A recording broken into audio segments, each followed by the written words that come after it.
Request Arpita ji to start the session, please.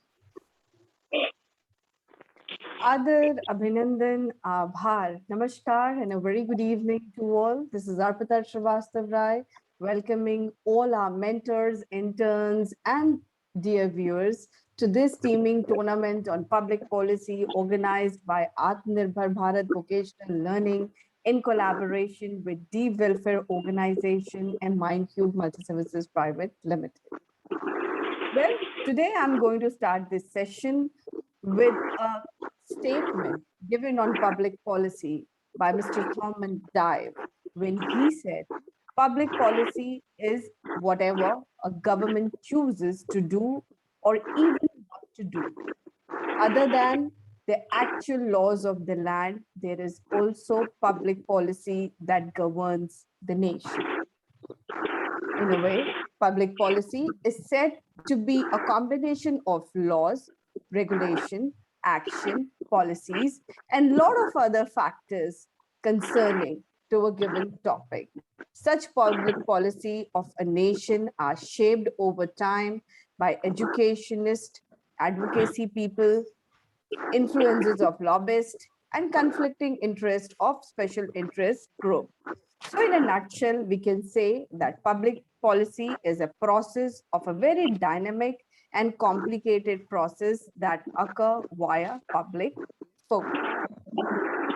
I would like to bring to your notice today highlights of our technical session. Our first session will be mentored by Ms. Pragya Pallavi, enlightening all of us on the Sanjeevni app, while the second session will be mentored by Dr. Kasturi Naik, where she will be enlightening the students on the TILIP scheme of AICTC. And the third session will be mentored by Dr. Shivani D. Mishra, providing information about My Government app. So let's start this session. Well, I would like to invite Ms. Pragya Pallavi for the first session. But before, allow me to read a profile of her, a brief introduction about her. Well, starting with her education qualification first. Well, she is a graduate degree holder in mass communication and a video production from the prestigious St. Xavier College, Ranchi in 2011, got selected to study at Asian Premier J School, Asian College of Journalism, Chennai, where she got enrolled in broadcast journalism and earned a specialization degree in radio journalism. She completed her post-graduation diploma in radio journalism in 2013. Later, she also got an opportunity to work and serve in a few reputed Nation English dailies of India, like the Times of India, Hindustan Times, the Pioneer, and the Jharkhand edition. Seeking her interest in different creatives and innovation genres, she landed into her inclinations towards public policy and understanding and has added another feather in her cap by completing her master's degree MA in public administration in 2020, where she has enlightened the topics of the sanitation and women empowerment. Lightning shine of the darkness that explores the life of 6 visual impaired people from different strata of the society is a prominent one among all the various video production. Well, now I would like to invite her on the ANB forum. So over to you, Ms. Pragya.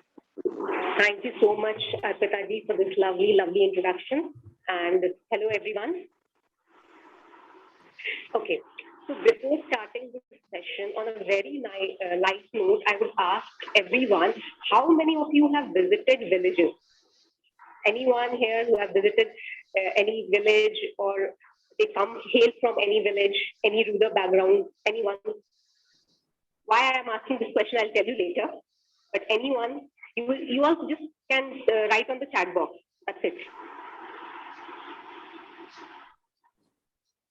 Students, do respond to that.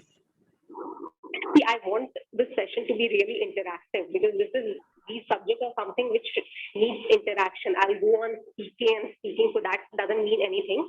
So it's better that someone comes forward. Anyone who has visited any villages, what sort of experience do you have? especially in context to especially in context to health infrastructure. Okay, moving forward. Before understanding e-Sanjeevni scheme, you need to understand what is telemedicine. What do you understand by the word telemedicine? How many of you here have heard the word telemedicine? Most of us, right? Most of us, right? Okay. So, again, let's start with what is telemedicine. See, telemedicine is considered to be the remote diagnosis and treatment of patients by means of telecommunication technology, thereby providing substantial healthcare to lower income regions and to those where healthcare practitioners are unable to reach. For example, the earliest published record of telemedicine is in the first half of the century, where ECG, we all have heard the word ECG, was transmitted over telephone lines. Are you getting my point? Are you getting? Yeah, please. Yes, ma'am. Okay. Now we often hear that need for telecommunication facilities, telemedicine facilities in India. See, India is a vast country. Again and again, I talk about its diversity. Again and again, I talk about its resource crunches.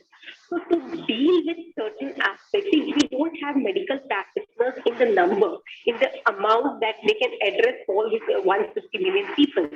So with the time, with the increase in technology, with the increase in ICT, information and communication technology, it has become the need of the hour that India should now start looking from the perspective of telemedicine facility, and we should try and adopt all other means so that we can enhance this facility. Why? Number one, 60 to 70% of the population in India resides in villages. We all are familiar with it. And the health infrastructure, we talk about PSCs, we talk about community health centers, but I think most of us often read in the newspaper, we often watch on the television, we often come to know that the rural health infrastructure is not as good as it should be. Okay. So the first, you have to be you have to think in a very precise manner to address the need of rural population. It has become important that we should have this telemedicine facility in India. To private hospitals, to government hospitals, some government agencies have done also, but basically it's to address the need of the rural population. Then better crowd management is again, see, we often, even if we considered hospitals, institutes like All India Institute of Medical Sciences, the rush you will find, the rush is so much that a person, if a medical practitioner is willing to give their time also to an individual patient, they are unable to do that because they are so much overburdened with the work, so much that they cannot go to an individual person and address their problem. So when you are connected through any medium, when you are connected through ICT, when you are connected to information and communication technology, it becomes easy to, the reach is expanded automatically. Then again, I'll say quality service. Why quality service? When you're connected with this telemedicine facility, it is often seen that you are in the home of, at your house, or you are in any comfortable place from where you can, reach the doctors, where you can see medical practitioners, and some or the other way, you save time, you save money. So it is very feasible. The quality service can be delivered by the medical practitioners as well as it can be received by the people who are in need. Fine? Okay. Now let's talk about the advantages and disadvantages. Again here, when we talk about infrastructure, we have not developed. Since 75 years of independence, we often talk about, infrastructural development, purposes.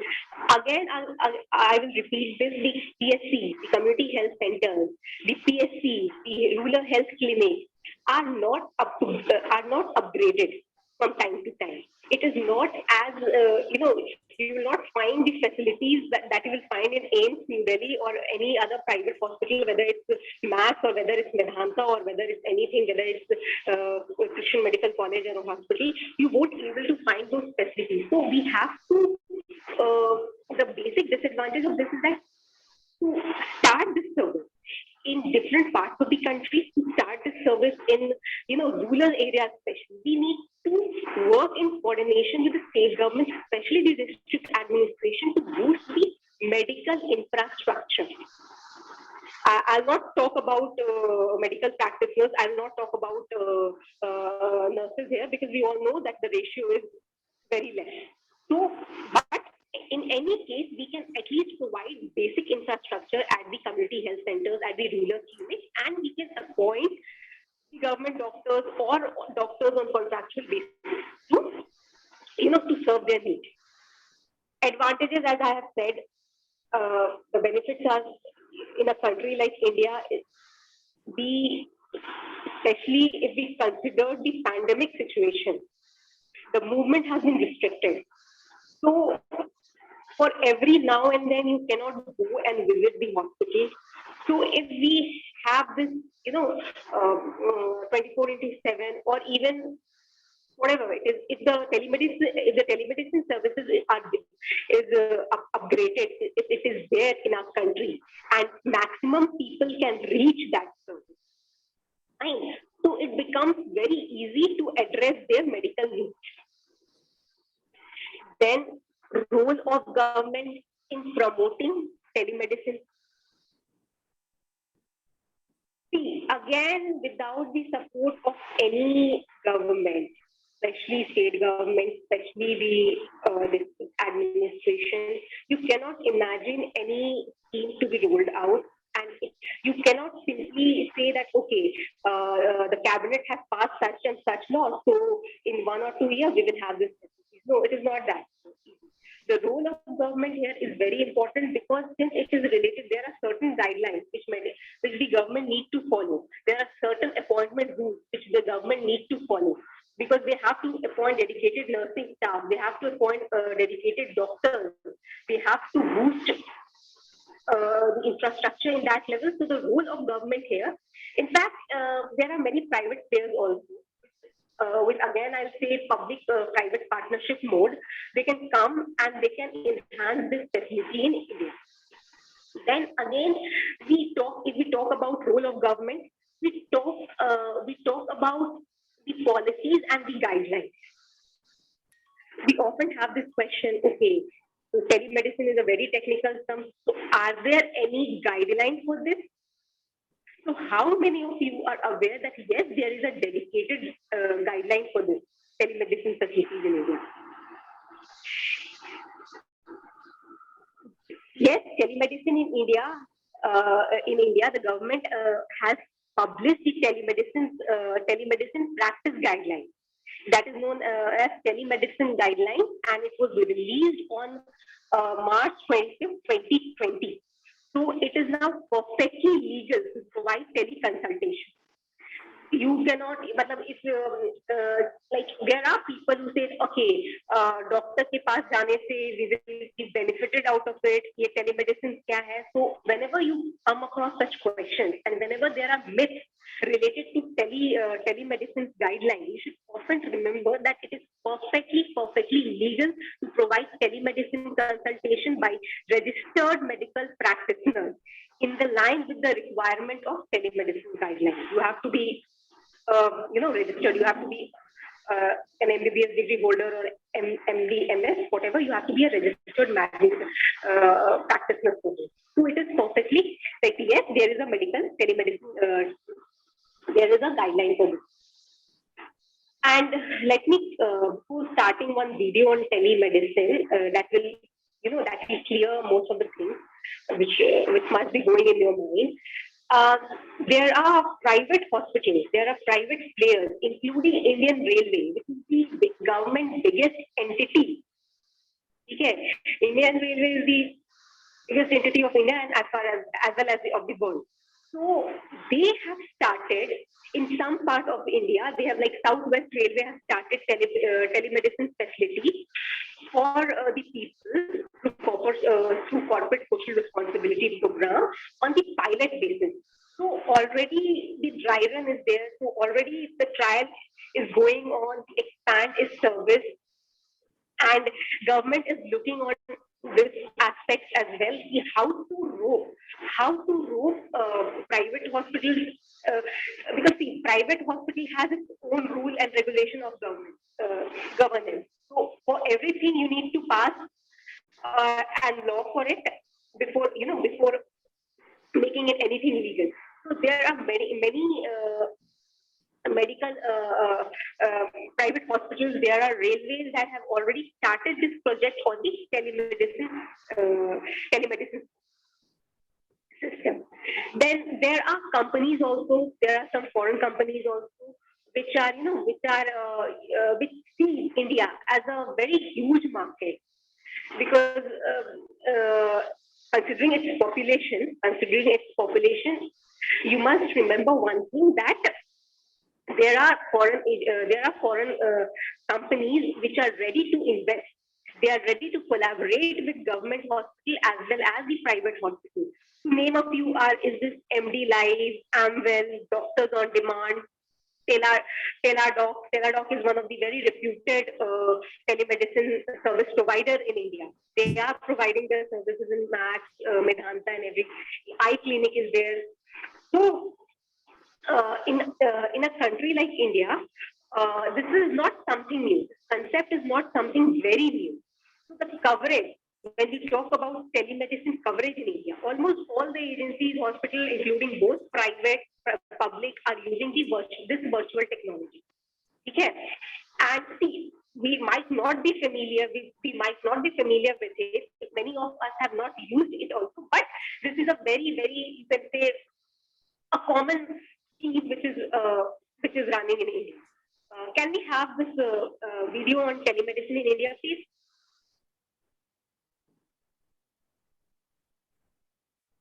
Am I audible? Yes, you are. Thanks. This video will give you, all insights related to it, and the picture will be more clear to you.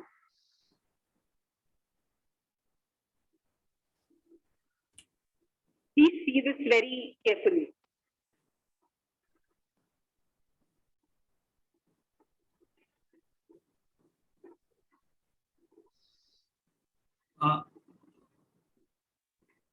Could you please switch on the audio of this particular video, Radhika? I think it's been without audio. Yes, sir. Is it audible now? There are three You categories. are, Start it from the beginning, please. Start from the beginning, please. Clinical data. Yeah.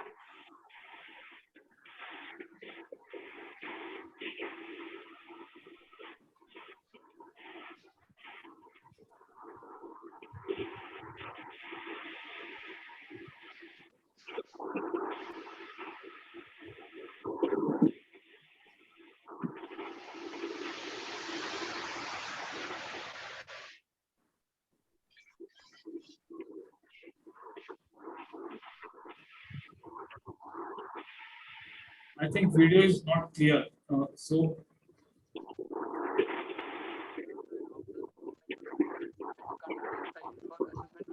Radhika, let me handle it. You can close from there. Okay, sir.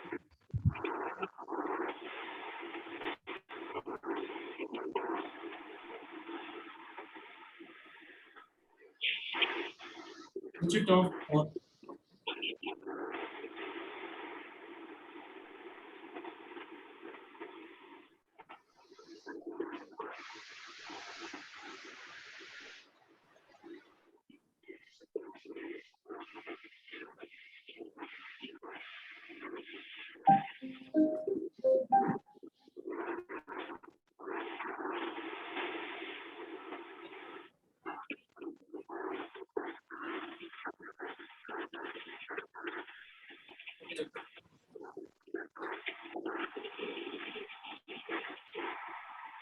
Telemedicine is the use of telecommunication and information technology to provide healthcare services at a distance. There are three categories of telemedicine: store and forward, remote monitoring, and real-time interactive services. Store and forward telemedicine involves acquiring medical data like medical images, biopsy signals, etc., and then transmitting this data to a doctor or medical specialist at a convenient time for assessment offline. Remote monitoring, also known as self-monitoring or testing, enables medical professionals to monitor a patient remotely using various technological devices. Interactive telemedicine services provide real-time interactions between patient and provider to include phone conversations, online communication, and home visits. Okay, but how does it help? What are its advantages? See, telemedicine is particularly helpful in India where the rural population is high and where the healthcare service cannot reach the people. Further, it saves a lot of time because the doctors and the patients have to travel a lot for receiving and giving health services. And further, if you see, it reduces costs such as infrastructure, the travel, treatment, those kind of costs can be reduced considerably using internet facility. Do you think it will be successful in India? Yeah, why not? According to McKinsey, the Indian healthcare is likely to expand at a pace of 44% by 2015, totaling its worth to USD 8.8 billion. Recently, National Rural Health Mission has been allocated close to 20,832 crores. Estimates suggest that the telemedicine market is at least for 800 million Indians. Even if 10% of these are enabled through telemedicine, we are talking about 40 million consultations per year from rural India only. By 2020, it is estimated to reach 280 USD billion. Sounds good. Yeah, it does, but it does face some challenges.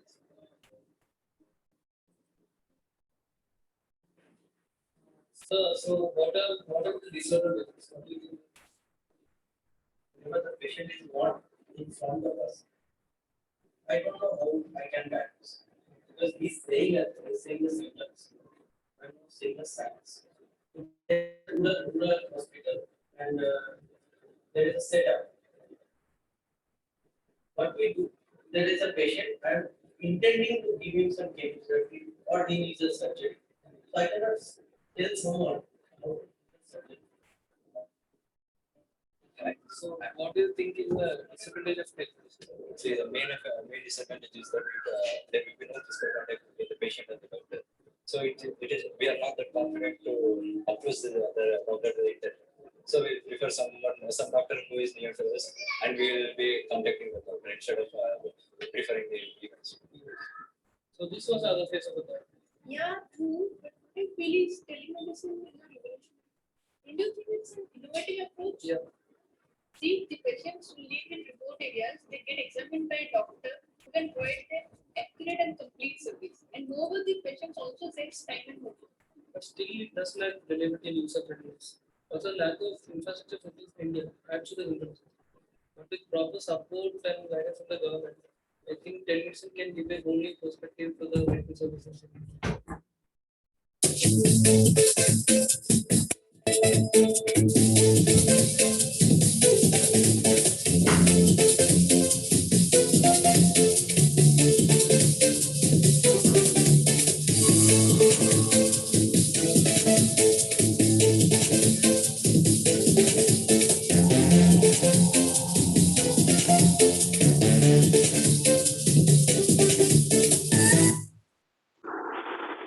Okay, so I hope like basic things have been cleared after watching this video. This 5 minute video has covered almost every aspect. So moving forward, now let's talk No, about. I feel you are on mute. No, sir, I'm not on mute. We can hear her, Pradeep ji. Yes, Ms. Okay, Pragya, please carry carry on. on. Oh, thank you. See, I think now maximum things about telemedicine have been clear to all of you all that what is telemedicine, its benefits, and its advantages, disadvantages, how it can be aptly used by the people. So, looking at the time strain, let's move forward and talk about e-Sanjeevni. So, what is e-Sanjeevni? Many of us have heard this word. How many of you know about e-Sanjeevni? Okay.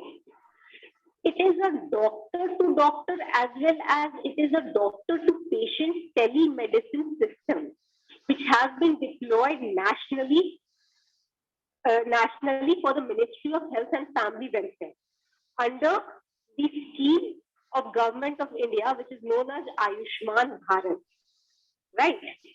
Through eSanjeevni OPD, OPD is outpatient department.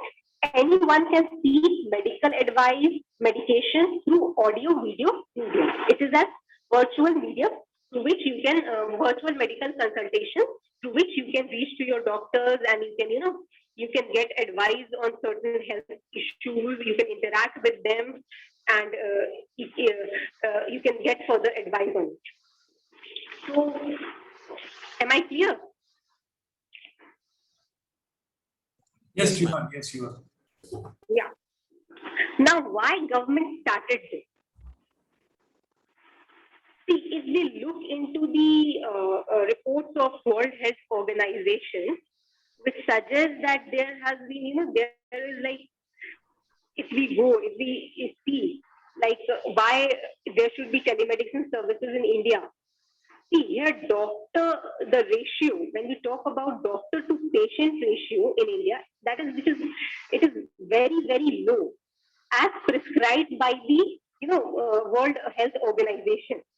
There is one doctor for every 1,445 Indians. And according to the WHO recommendation, the WHO recommends that the ratio should be 1:1,000. One is that we need to reach maximum people, to cover maximum people, to bridge this gap, especially in semi-urban areas, in rural areas, to facilitate better management, to reach maximum people, to utilize the resources aptly. The government has started this. The basic idea it is that in less money, in less resources, people get quality medical service. Especially the one who cannot travel from one city to another city, especially when we talk about aged people, they often have this problem of, traveling, especially in COVID context. If we see, especially in this pandemic situation, if we talk about the scenario has completely changed. We cannot, the movement has been restricted. We cannot every now and then, we cannot go and visit the doctors. So the government has started this ambitious project. Again, there are benefits, there are lots and lots of benefits of this scheme. Firstly, it helps in bridging the gap. We often use the fancy word bridging the gap. Okay, but it is really helpful if we have a dedicated team and if the system is monitored in a way that it should have been, if regular monitoring is done, if regular meetings are conducted, I think maximum population will be covered under this program, and many of us will get benefit out of it. So let's talk about this brief history before going on to the difference between eSanjeevni OPD and eSanjeevni Health and Wellness. So I'll start with the data. Okay, the Press Information Bureau, that is PIB India, on June 10th released a data. PIB data suggests that approximately 60 lakh consultants. You can imagine the amount.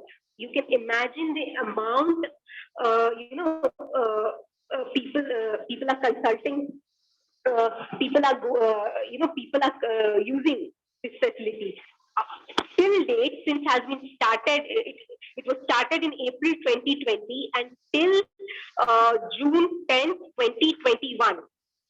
Approximately 60 lakh consultations has been made through this eSanjeevni scheme.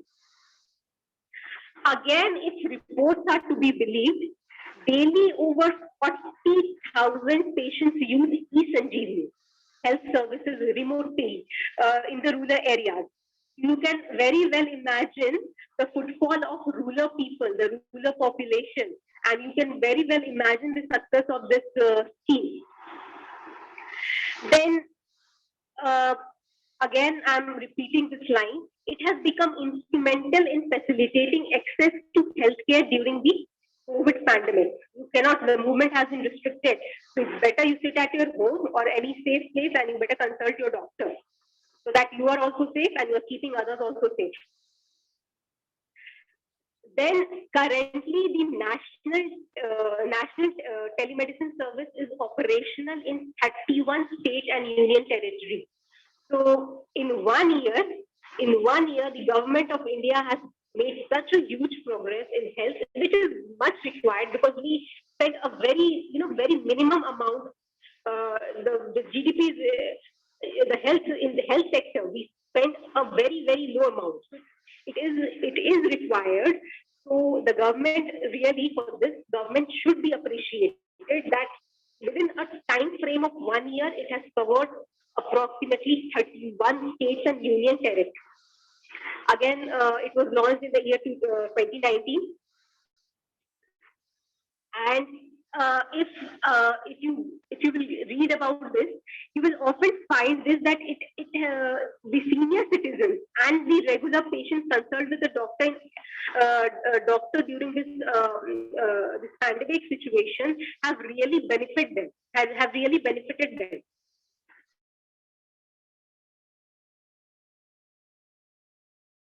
Small information for your knowledge that the platform was developed by the Center for Development of Advanced Computing, which is known as TIDAX Mohali.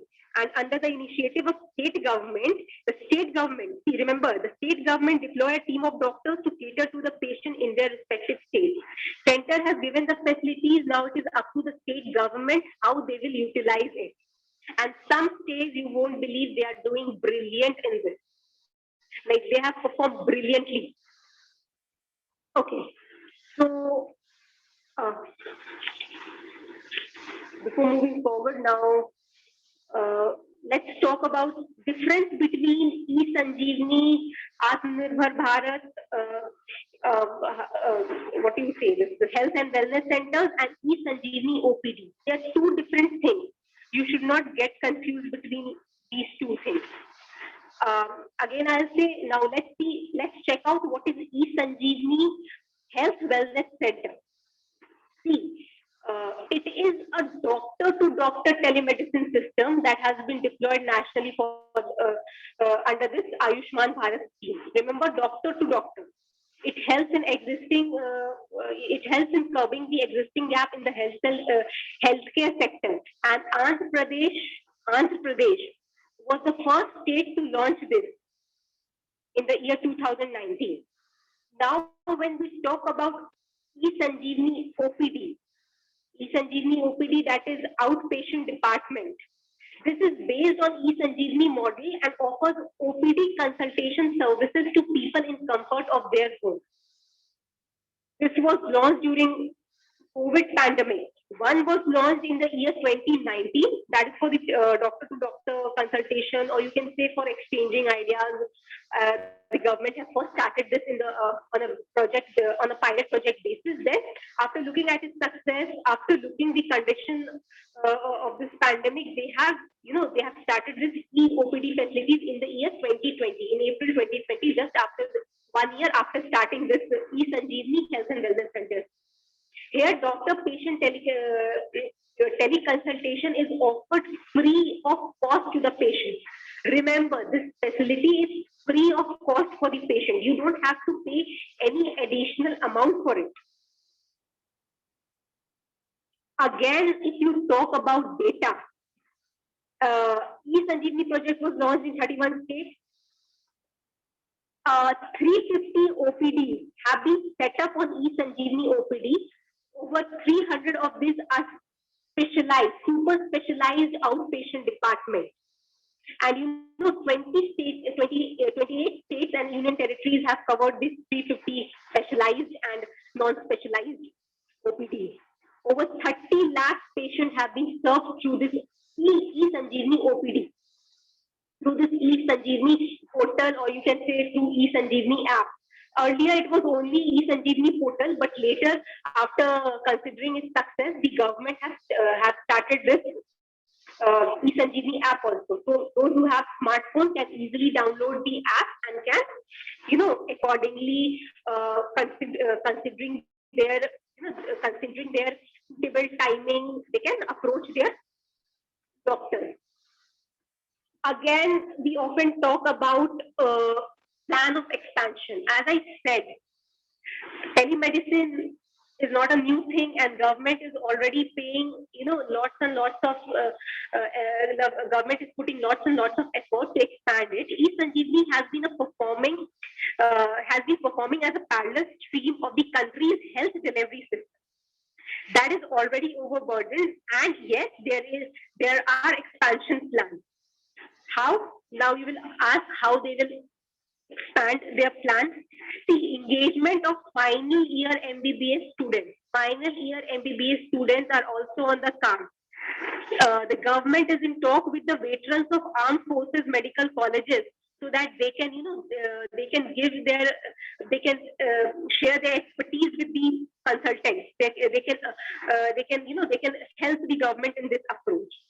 And CDEC Mohali, which have developed this platform, which has developed this particular scheme, they are now working on elaborating its features also.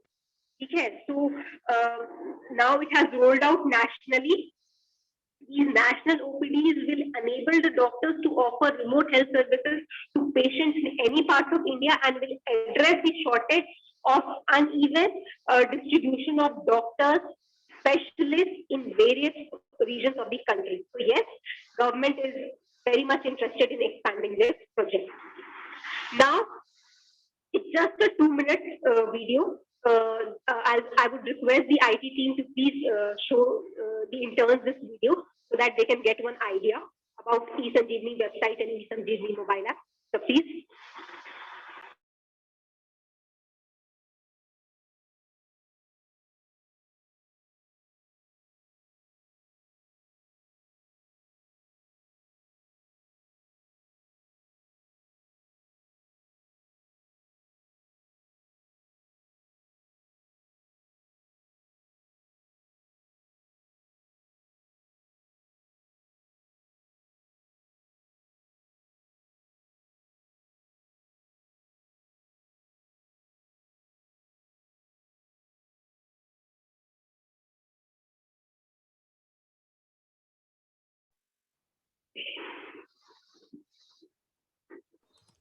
Sir, you are on mute.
Sir, you are on mute.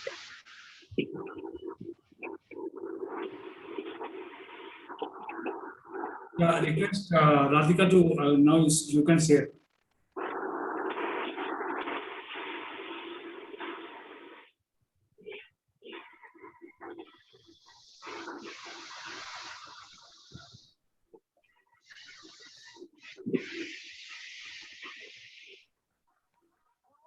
कोहराम के बीच जब social distancing और घर के भीतर ही रहना जरूरी है, अगर बुजुर्गों और जरूरतमंद सामान्य मरीजों को घर बैठे ही इलाज मिल जाए, बिना अस्पताल जाए ही चिकित्सक की सलाह मिल जाए, तो क्या कहने।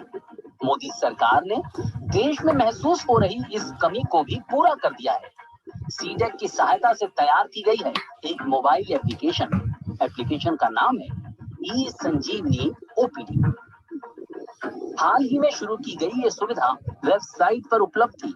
अब इसका मोबाइल ऐप वर्जन भी आ गया है। इस ऐप पर मरीज टेलीमेडिसिन की सुविधा प्राप्त कर सकते हैं और अपनी समस्या बताकर ई ओपीडी की तर्ज पर उपचार ले सकते हैं। इसके जरिए संबंधित चिकित्सक से वीडियो कॉल पर भी परामर्श लिया जा सकता है। आप, हम या कोई और इस ऐप को अभी गूगल प्ले स्टोर से डाउनलोड कर सकते हैं।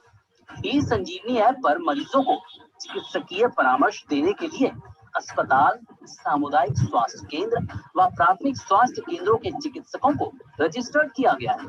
इन चिकित्सकों को कंप्यूटर व इंटरनेट सेवा मुहैया करवाई गई है। ग्रामीण क्षेत्रों में या फिर जो लोग स्मार्टफोन का उपयोग नहीं करते हैं, वे सीएचसी, पीएचसी या हेल्थ एंड वेलनेस सेंटर पर कार्यरत कम्युनिटी हेल्थ ऑफिसर व एएनएम के जरिए टैब्स का उपयोग कर ई संजीवनी ओपीडी के तहत चिकित्सकीय परामर्श ले सकते हैं। एप्लीकेशन डाउनलोड करने के बाद डॉक्टर से कंसल्ट करना बेहद ही आसान है। इसके लिए पहले आप प्ले स्टोर पर जाकर ई संजीवनी ओपीडी ऐप को डाउनलोड कर लीजिए। फिर ऐप पर जाकर पेशेंट का रजिस्ट्रेशन करिए। ऐप पर अपना मोबाइल नंबर टाइप कीजिए। आपके मोबाइल पर आया हुआ ओटीपी नंबर ऐप में भर दीजिए। इसके बाद पेशेंट की डिटेल्स और अपने शहर का नाम डालिए। इसके बाद आप ऐप से जुड़ जाएंगे। अब वीडियो चैटिंग के जरिए डॉक्टर को अपनी समस्या बताकर डॉक्टर की परामर्श आप ले सकते हैं। परामर्श के दौरान डॉक्टर आपको ऑनलाइन प्रिस्क्रिप्शन देगा, जिसे दिखाकर आप मेडिकल स्टोर से दवा प्राप्त कर सकते हैं। ये सुविधा उन लोगों के लिए बेहद ही फायदेमंद है जो छोटी मोटी समस्याओं से परेशान हैं और कोरोना की वजह से अस्पताल जाने से डर रहे हैं। बुजुर्गों के लिए तो ये वरदान है।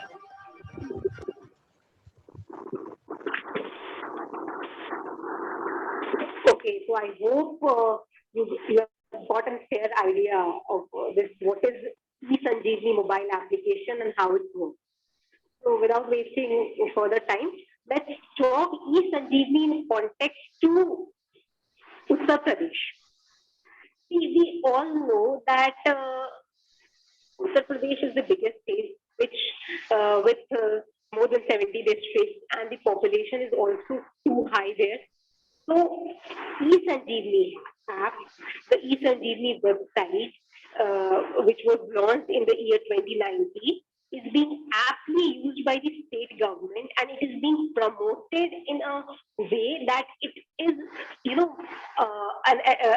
an assessment was done recently by the UP government, and according to an assessment undertaken by the state government, more than 3 lakhs, approximately 3 lakh persons have used this platform since its launch. In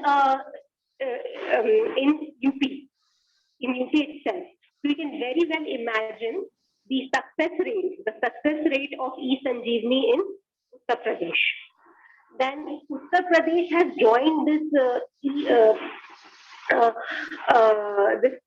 five-figure club. This five-figure club means as soon as 10,000 patients registered for teleconsultation, your state will automatically will enter into the five-figure state. And this dashboard is maintained by the Ministry of Health and Family Welfare, and UP, ever since its launch, the day it has been started, this project having started, I think within a month, UP has crossed 10,500 teleconsultation. And UP is one of the states, apart from Andhra, apart from Tamil Nadu and other southern states, which have, so fastly, so rapidly entered into this 5 figures plus. Then the service is being provided by the doctors. Again, I'll say that it is free of cost, and state government is just trying to promote this scheme, promote this e-Sanjeevni scheme. And CM Yogi Nath, you will often find him talking about this scheme. District DCs, sorry, they are known as DM, district magistrates. District magistrates have been given instructions. They have given instructions that the rural healthcare facilities, the rural PSCs in UP should be strengthened, and they should keep a record. Like nationally in the dashboard, record is being maintained for every state. But UP government has also said that they are preparing it. They have given it the work to district administration team, and they are separately, maintaining the data, and they are popularizing this medium through various conferences, through advertisements, so that more and more people get engaged, get to know about this very app, this e-Sanjeevni app, and they can utilize it. See, it's in a state like UP, which has so many populations, like it's a populous state. If it can become successful, so you can imagine, you can very well initiate, you can very well analyze that in other states also, if the state government pays attention, if the respective state government pays attention, this project can be, this virtual medical consultation can be, can be made popular. Then we talk about population. We should not forget the number of medical practitioners engaged in this. Okay. The UP government, I think UP government is the one government, because I have not found it in any other state government website, state government health and family welfare website, that they are doing anything separately, because this is a national scheme and it is has been rolled out by the national government. But UP government is one alone and government which have engaged approximately 500 medical practitioners.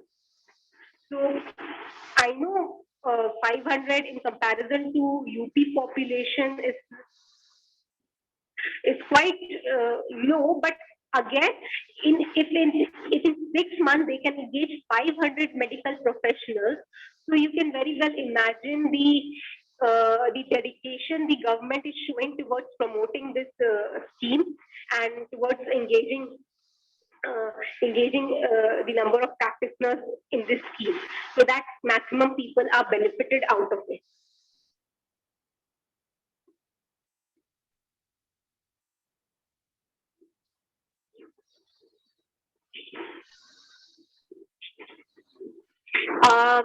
Before the comparison, I'm not dealing it in a very detailed way, this is comparison with other policies of the state, because see, there are only like few state government policies. Other than that, rest are all national policies. You have same schemes which is rolled out in any other states. So I'm not going into that elaborate detail.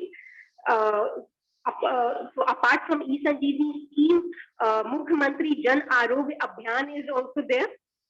53 districts of UP had benefited under the national mobile unit of this scheme. And after the launch of this scheme, again I'll go on some data. After the launch of some schemes, the number of health and wellness center in UP, the number of health and wellness center in Uttar Pradesh have increased rapidly. If you will check the data, if you will compare the past data, you will only find approximately 500 to 700 health and wellness centers. But ever since the launch of this e-Sanjeevni OPD app and website and this whole scheme we talk about, the health and wellness center, the health and wellness center numbers have been increased to 2,150. So I think it's a fair amount. It's in, again, and they are further planning to expand the health and wellness centers so that those who can't afford the smartphone, they can approach the health and wellness care professionals, and through that they can, they can easily utilize the benefit of this scheme. So, well, I think that's all for the session. Any question, any queries related to it? Anyone?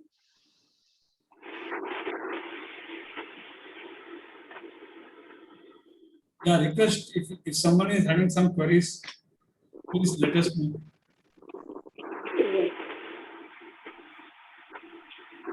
Okay, I request IT team actually to reflect some of the why we took this thing, why we took the UP Sanjeevni scheme. Please reflect it, IT team, please, if you have, you can share it on the meet also. So why we took actually? Please move on to the previous slide.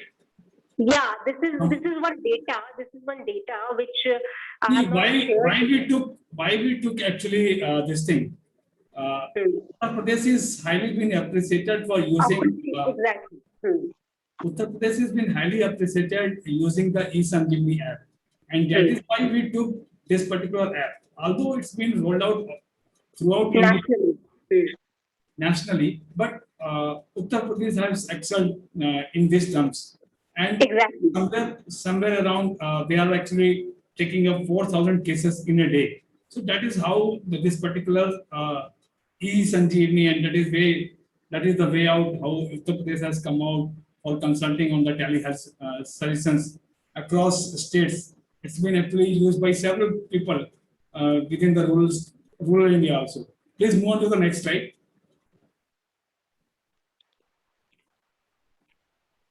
The previous one. So if you see the cases, number of the cases from 16 December, Government of India has rolled out. Uttar Pradesh have started this thing from 16 December, and up to now, somewhere around 280,000 people have been actually benefited by this particular OPD, that e-Sanjeevni OPD. And somewhere around 4,184 consultants are working under this. How and why actually exactly UP has topped in the policy contribution within the states?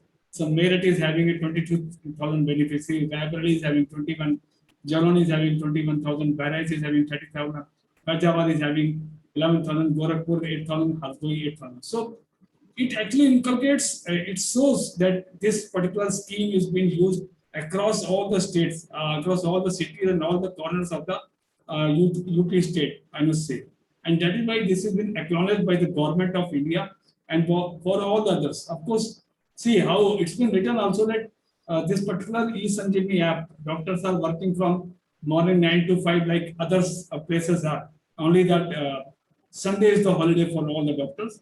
But still, people are using this type of things. There are somewhere around 500 plus MBBS doctors, and especially actually there are certain 40 plus other doctors those who are giving their free services to all these people across all the cities and towns of the Uttar Pradesh state. Please move on to the next one. So I think this one is last one. Okay, e-Sanjeevni is been last one. So सबसे पहले it was started in Tamil Nadu, and the bottommost, of course, if I see who is using, if we compare the number of users as per the teleconsultation for e-Sanjeevni, and of course those health centers also using this particular portal.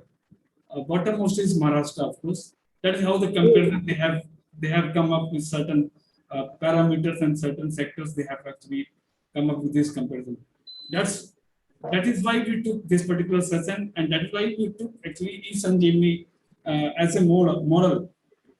Of course, ITT, you can close the presentation. So why we took, one thing I would like to add here. please. Considering the population of UP, you cannot expect such medical scheme will do miracles. UP has really shown to this.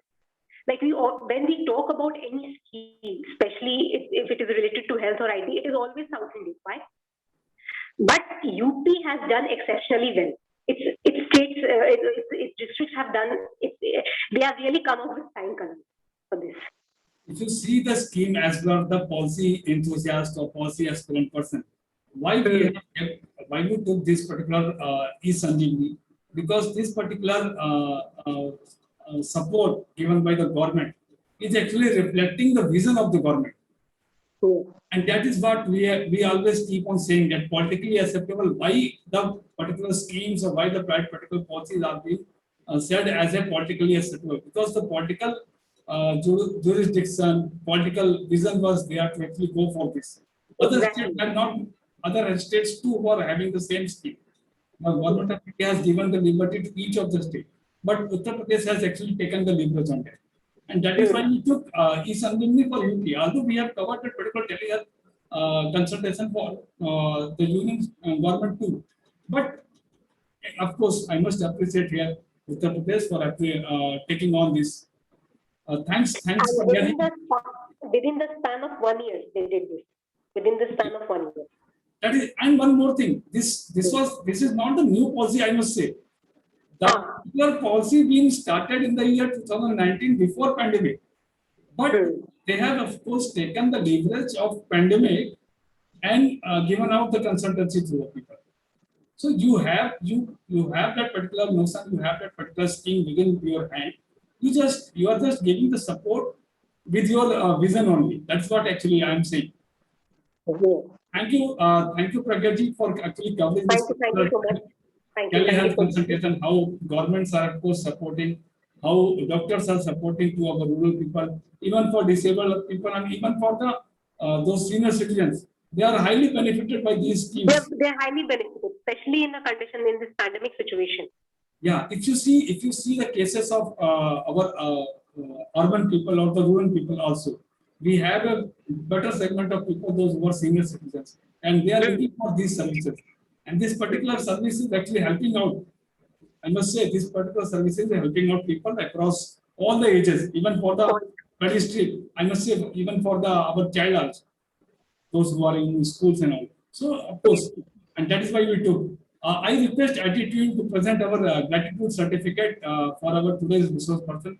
It was, of course, very interesting session, and to listen on how the schemes have been started. What is the comparison between other schemes too, and you have nicely covered why we actually have started, and what all the things. Suppose if I ask any of the rural person to go on or log on for this e-Sanjeevni scheme, so that video is very much helpful, of course. And thanks for being with us. Thank you. Thank you so much. It was. Thanks for giving your time, and thanks for actually presenting this nice presentation to our interns. Thank you. Thank you, ma'am. Thank you so much. Thank you so much. Thank you. So I request IT team, you can actually close this presentation, and request Arpita ji to move on for the second session. Thanks, Pradeep ji. Well, now we move on to the technical session mentored by Dr. Kasturi Naik, where she will be enlightening all our students on the TILIP scheme by AICT. Dear students, I would like to tell you that this TILIP program was being implemented through a partnership between the Ministry of Housing and Urban Affairs and AICTE. And I'm very happy to share that what the vision was of our Honorable Prime Minister Shri Narendra Modi ji, when he said that the Urban Learning Entrepreneurship Program is what? When he expressed in saying that India's Yuva Shakti is excelling in every sphere of activity with holistic efforts. Our government is creating the right ecosystem where energy, enthusiasm, and strong intent and good ideas of her youth power the vision of self-reliant and self-sufficient. With that, I would love to invite Dr. Kasturi Naik. And before that, I would love to give a short, brief introduction about her. Well, she's the recipient of a Global Digital Teacher Excellence Award 2020 by Global Digital Academy and Best Emotional Intelligence Consultant 2020 by AIM Excellence Awards. She's also confirmed with Icon Award 2019 by KDGB Committee for her enriching work in field of emotional intelligence, personality enhancement, stress management, and leadership development. She's also honored with an award for outstanding teaching and research excellence from leading group of journals in the year 2019. At present, she is associated as assistant professor with DES NMIDT in Management Department. Her credential includes PhD with stress management as broad area of research, MMS, B Pharma, DLL, internationally certified and licensed, Heal Your Life workshop leader and a life coach, certified in positive psychology, resilience skills, certified in building your leadership skills, certified executive life coach, certified image consultant, certified emotional intelligence practitioner, certified NLP practitioner, and certified second degree practitioner. Well, she has a lot of credentials to go around where she has given a training programs to all the renowned corporates. Some of them I would like to name was the Novartis, Tata Consultancy, Taj, SME Chambers of India, Somaya Institute, and many more, where she is backed out with a lot of research, reading, and introspections. So here I invite the floor to Dr. Kasturi Naik. Over to you, Dr. Kasturi. Thank you, Arpita ji, for this exhaustive, introduction. Thanks a lot. But by heart and my mind, I am first a teacher to all my students. And I thank Pradeep ji and Arpita ji for this trust in me that I could mentor the students on this particular scheme, that is the TULIP scheme. So let me first share my presentation and hope I'm perfectly audible to all the students. Yeah. Can I get a yes in the chat box? Perfectly audible, and the slides are perfectly visible to you all. I've shared the slides. Yes, ma'am, it is visible. Thank you. So let's begin. This particular TULIP scheme, it is titled as the Urban Learning Internship Program. And like I said, my all gratitude to the team ANB and this particular social internship program, which is, a collaboration of ANB, Deep Learning and MindCube Multi-Services Private Limited. So we need to thank them for giving us this virtual platform, and to all the students and the mentors. Without the presence of you virtually, this would not be possible. So with this, let us see what we are going to cover today when we talk about the TULIP scheme. So we are going to cover glimpse of the problem statement and philosophy of why this scheme was launched by our government, the vision behind this scheme, the structure, the portal view. I'm just going to give you a glimpse of the portal, how it looks, the important aspects, the thought process behind this scheme, and the important aspects of this scheme, the expected outcomes which the government is planning. Like, it is having a vision of 5 years. So it is launched and in June, and now they have a vision till 2025. So what that vision? The standard operating procedure, the easy steps by which both the the employment giving agencies as well as the students, how we can connect to this particular platform, the program outreach of the work which is done in 1 year, that is what we are going to see, the feedback from the interns, the implications, the testimonials, and the way forward. That is what we are going to cover in the agenda. And if there are any questions, I'll surely take the questions at the end. So first and foremost, this particular scheme was launched on 3rd of June 2021. and it is providing internship to graduates and fresh engineers. It does not mean that if you are enrolled in the postgraduate program, you cannot take the benefit. You can, because you have your graduate certificate. So you're allowed to take the benefit. Only you are only overqualified, but you can take the benefit of this particular scheme because you have your graduate certification. The HRD minister, Mr. Ramesh, and the Ministry of Human Housing and Urban Affairs, Mr. Hardeep Singh, they jointly have launched this along with the collaboration of AICTE, where all the educational institutions are coming under the purview. The good part of this particular scheme and how it is connecting to us all is our first assignment, which is sustainable development goals. So if we see that particular assignment and if we see the vision, the philosophy of this particular scheme and the work which is done till now, many of the goals which are mentioned in the sustainable development agenda, which was set by the different countries coming together in 2015, many of the vision and the philosophy is meeting those goals. So we will see that in implications as I proceed ahead. Okay. Now the problem statement, why this scheme was structured and why this scheme is implemented. If you see the statistics, less than half of the Indian graduates are employable. This is revealed by the 8th edition of the Indian Skills Report 2021. Okay, so if you see the 2021 records, 45.9% of the graduates are employable. So this is threatening because this is a decline from 46.21% in 2020 and 47.38% in 2019. So the youth, all the 47 participants who are listening to me, this is threatening because there is a decline, if you go to see, in the employability skills which the corporates or which the urban local bodies are finding. So we need to be geared up and we need to take the ownership and responsibility. And the government is giving us a hand in the form of this TULIP scheme. So just to bridge this gap, and not only as a acronym bridging the gap, like even Pragya ma'am was saying, it is not only an acronym.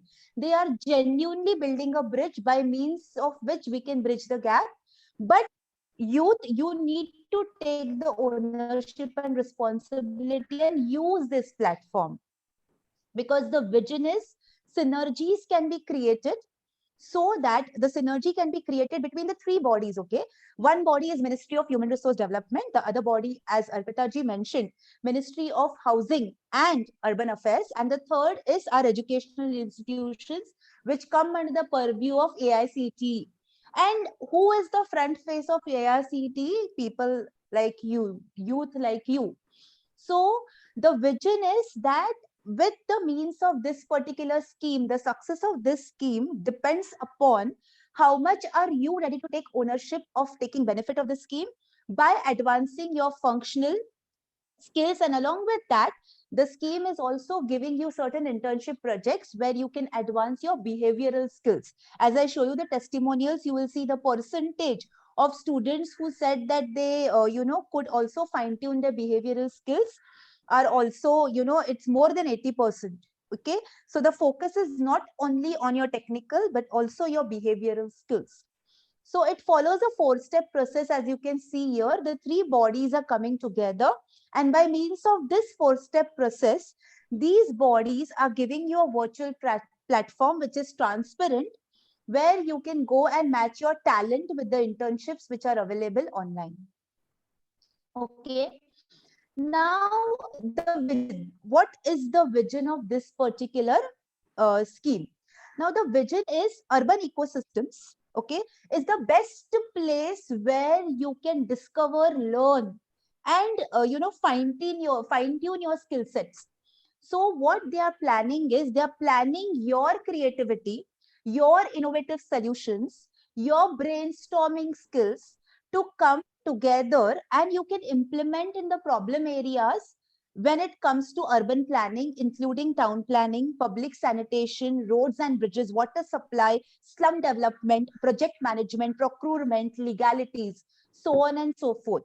So if you see, these all areas are going to fine tune your financial base, your marketing base, your technical skills. It is going to fine tune your human resource management skills, project management skills. So they just want you to give, get a platform where all these ecosystems provide you with a learning, space. And your learning will not only stay in the laboratories of the educational institutions, it will be transferred to the land. That is, as you are learning, you are also being helpful to the government, to the urban local bodies to genuinely implement the solutions, okay, in development of these all areas. So if you go to the portal, I'm going to share the links also at the end. If you go to the portal, you will see all these areas are listed in the tabular format along with the graduation requirements. They have made it very simple for you. You just have to go, read it, all the FAQs and everything is there on the website, okay? And like I said, this vision is bringing together the triple helix of the stakeholders consisting of Ministry of Human Housing and Urban Affairs, Ministry of Human Resource Development, and AICTE, so that your talent can be unleashed. But the only thing is the implementation depends upon you also. How much ownership, how much focus and energy are you ready to take, come ahead and, get the benefits. This scheme is structured in such a way beautifully that post pandemic, if you see the World Economic Forum, they have listed top 15 skill sets which will be required for you to become employable. In that top 15 skill sets, the first skill set is critical thinking and problem solving.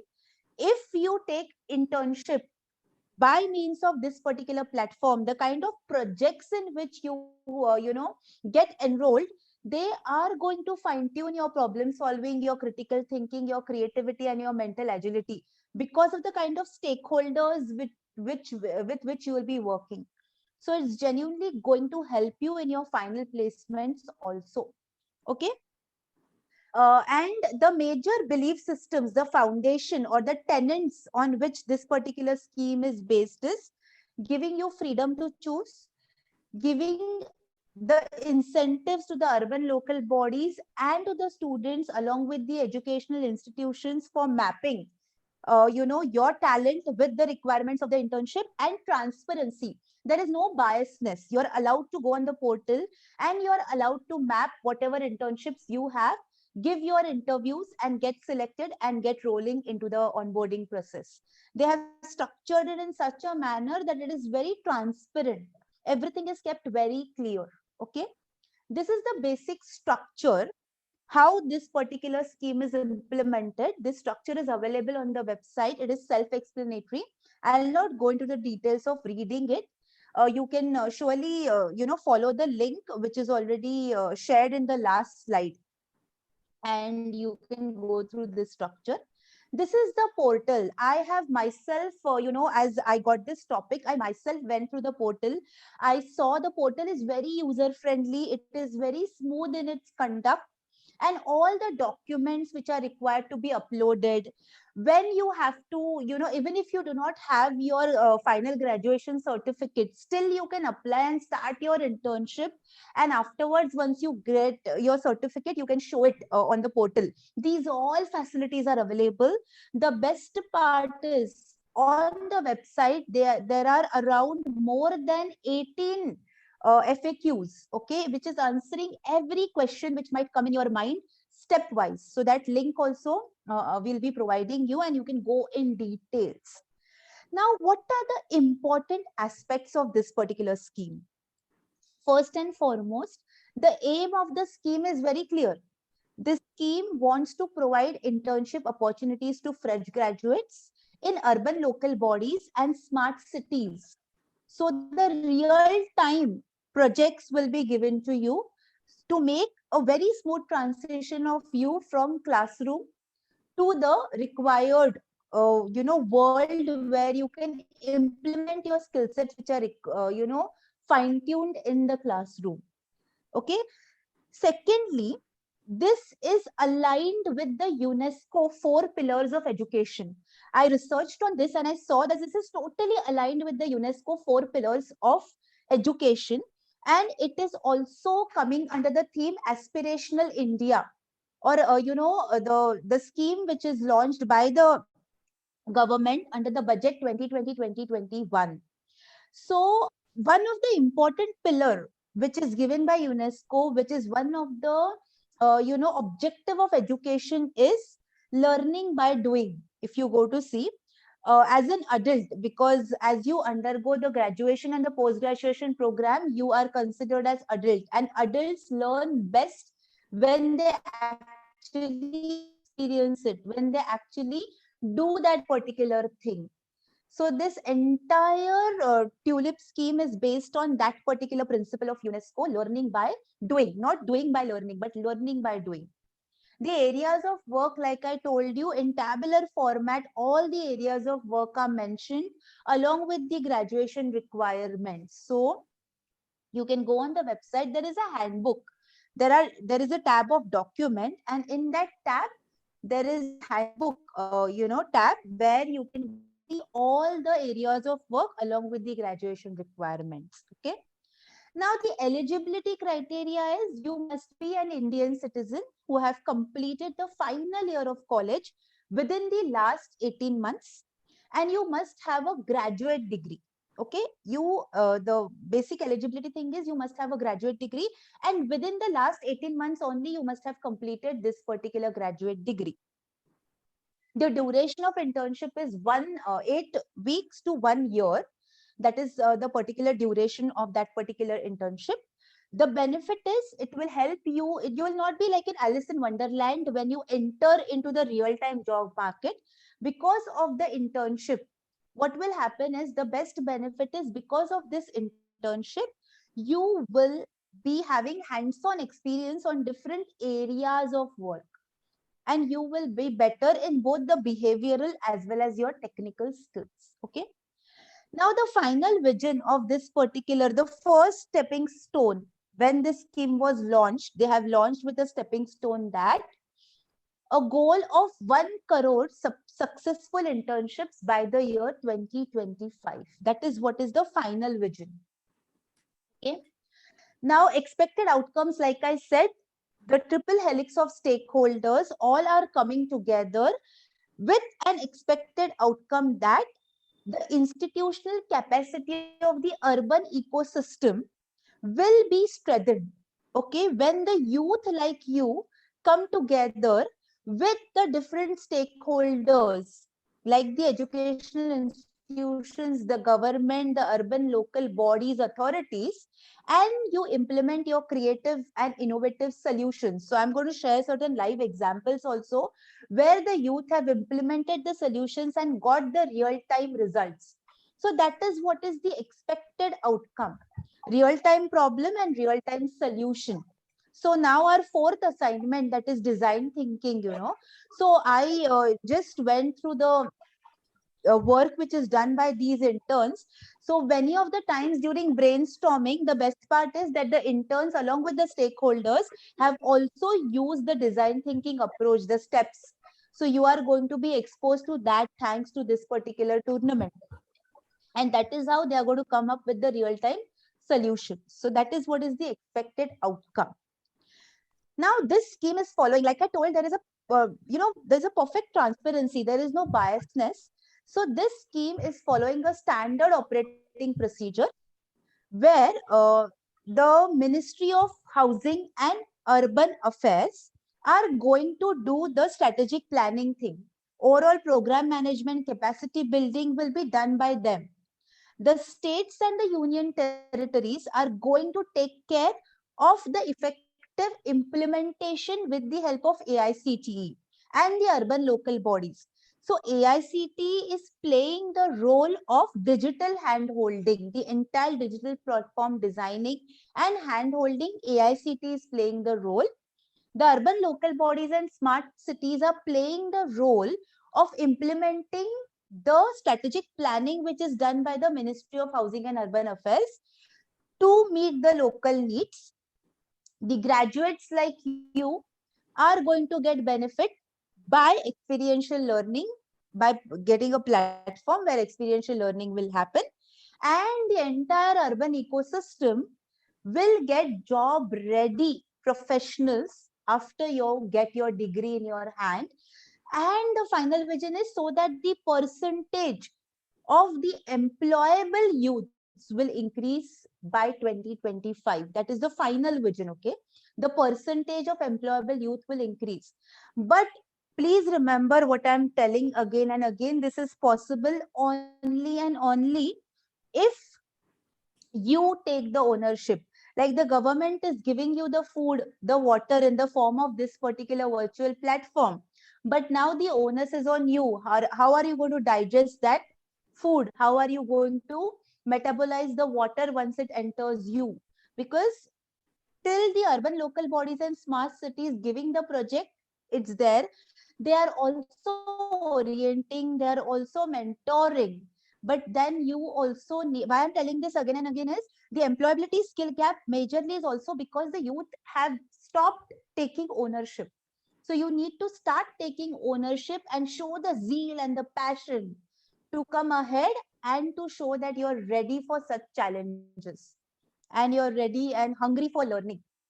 Then only does such schemes can be possible. Am I perfectly audible to everybody? Can I get a loud yes if I'm perfectly audible? Yes, ma'am. Yes, ma'am. Yes? Yes, ma'am. Yes, ma'am. Okay, great. Now let's begin to the next part. Easy steps, like if you go to the platform, for organizations, the organization has to register, activate the account, assess the internship needs, whatever the organization has, post the internships and appoint the interns. As an intern, the graduates has to register, verify, all the documents which you have to give, the proofs which you have to give of your identity, log in, load your profile and apply, map whatever internships you are interested into and then apply for the same. That is how this particular program works. Now the program outreach, the best part is the launch was done during the COVID-19 times in a short period of 60 days with zero cost. Okay, there was zero cost incurred and it was led by the youth like you. That is your power which made this possible. The reorientation videos and everything are there where how this digital platform can be used and how the youth can take benefit and see this light of hope, light of optimism because of this platform is also was also taken care of. Because of IEC content, that is information education and communication content, the connect was possible between the urban local bodies, the smart cities authorities, the educational institutions with the help of the government. And it could reach not only the metropolitan cities, but it could also reach tier 1, tier 2 and tier 3 cities. Okay, that was the program outreach. In total, 16,452 internships were posted. Till now, 1,636 internships are offered. The stipend allocated. So some of the internships are, pro bono, they are free, and some of the internships, they are also paid internships, depending upon the quality of work which is given by you. So 7.3 crores of stipend is allocated. 134 organizations with active internship programs are there. Okay. They are there on this virtual platform. And like I told you about the feedback, if you see the feedback on the Likert scale of 5, majority of the youth have given more than 4.3. And the youth have said that they learned more connected to soft skills. 93% of the youth said they learned about the soft skills, because what happens is when you enter into such kind of internship programs where you have to deal with authorities, where you have to deal with different stakeholders and you have to get the work done, where you have to deal with interns coming from different backgrounds, your soft skills increase. Why? Because you have to engage into difficult conversations with strangers and get the work done. Like this particular tournament also, the focus is on that only, so that you come together as a team and improve your soft skills. Similar is the focus of the TULIP scheme. So 93% of the interns have said that yes, their soft skills have increased. 75% reported improvement in the hard skills. 73% said that yes, the career prospects, because of the experiential learning experience and because of the lab to land transfer of their skill sets, the career prospects improved. And 89% said that interns felt they were a part of something which is a larger vision. They were a part of city building and development process, which gave them a different inner sense of adequacy, a different level of confidence. Okay.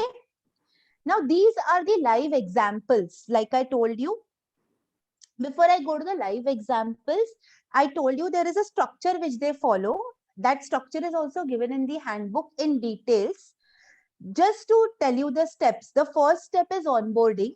They onboard you to this particular program after your digital interview, or if possible, even your physical interview is done. A proper structured onboarding is done. Orientation is given to you. Okay, the orientation program may last from 2 days to maybe 5 to 7 days. Then extensive research and brainstorming is done by you by exposing you to different stakeholders, followed by action plan and implementation. So these interns, Kavita Gupta and Mr. Velekar, they were given the project of designing and improving the city junctions. And they successfully could do it. And this was given under the Gwalior Smart City project. These are the interns like Tarana and Tania.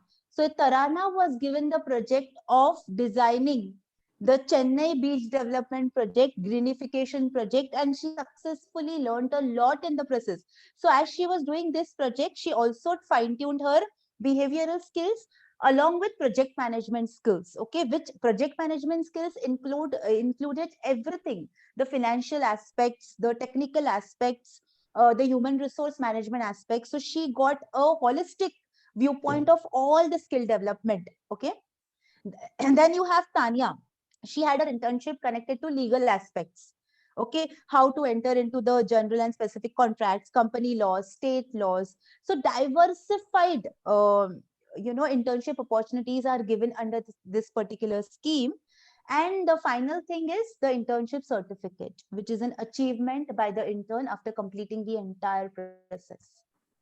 Now I come to the implication part. This scheme has implications on the youth who are being a part of this particular project, the society, industry, and the infrastructure, of course, which is going to see a real-time change. And now we require this real-time change in the society, industry, and the infrastructure, the sustainable development goals, and the COVID times.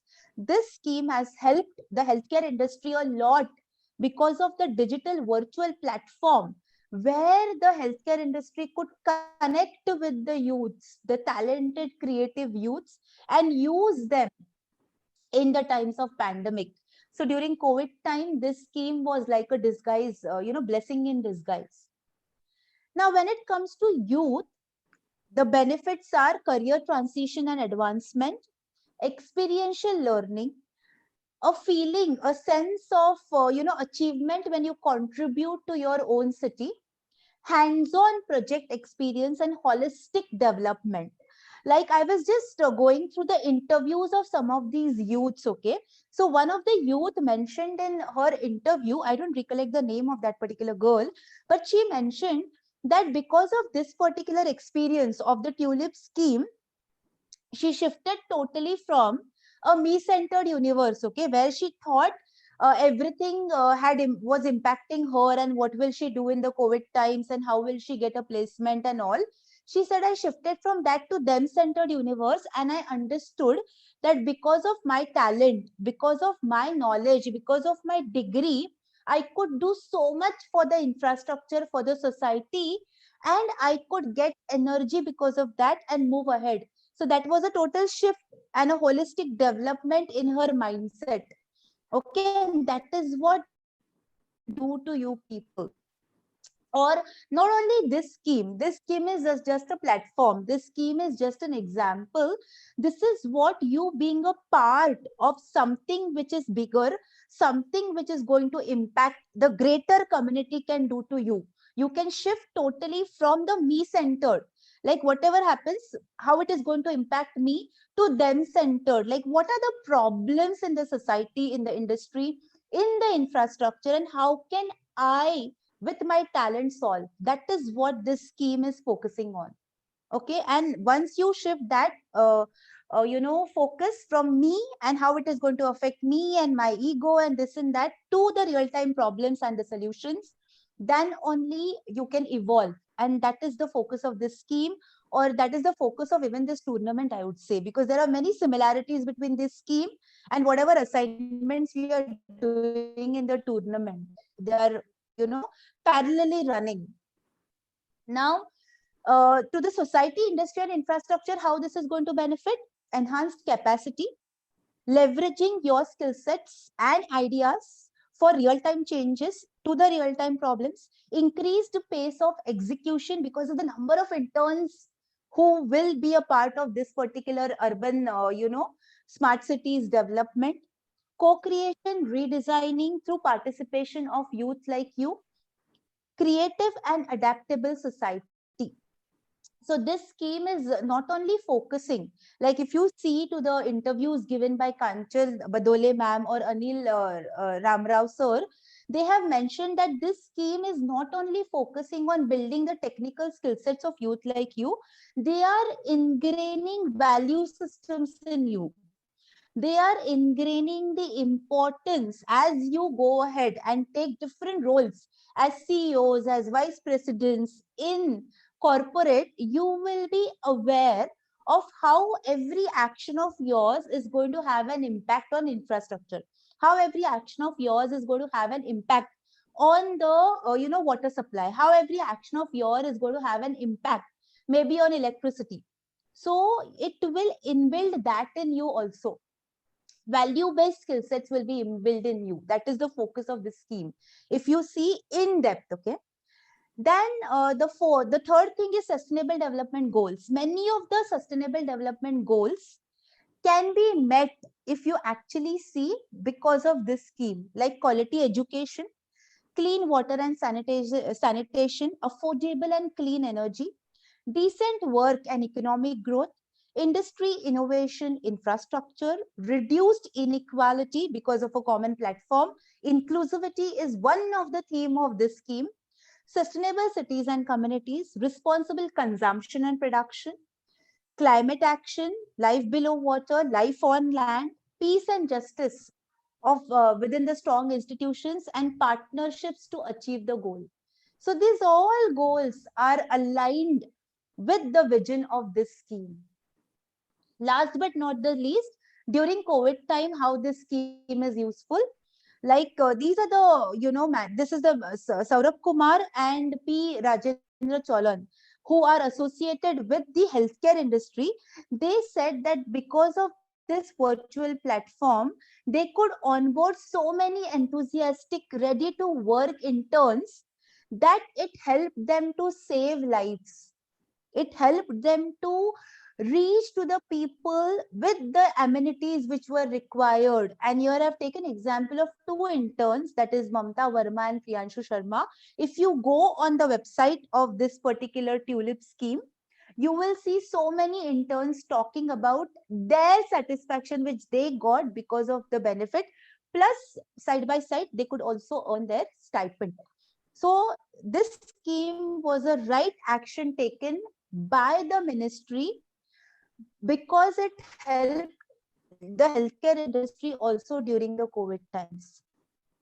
These are some of the testimonials which are given from the authorities, okay, like Dr. Kajal. If I just read her testimonial, she's a former director local bodies. She says that this is a perfect program which was the young talent to contribute to the city development at a stage when they are at their creative best. This has the potential to transform the entire urban landscape and create citizens, youth like you with civic sense. Okay.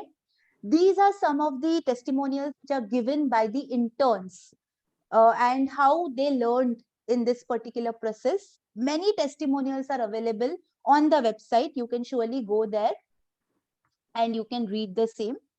Now, as I end this particular presentation, the way forward, if you see, there are lots of schemes and skill development initiatives, okay, but still there is a gap.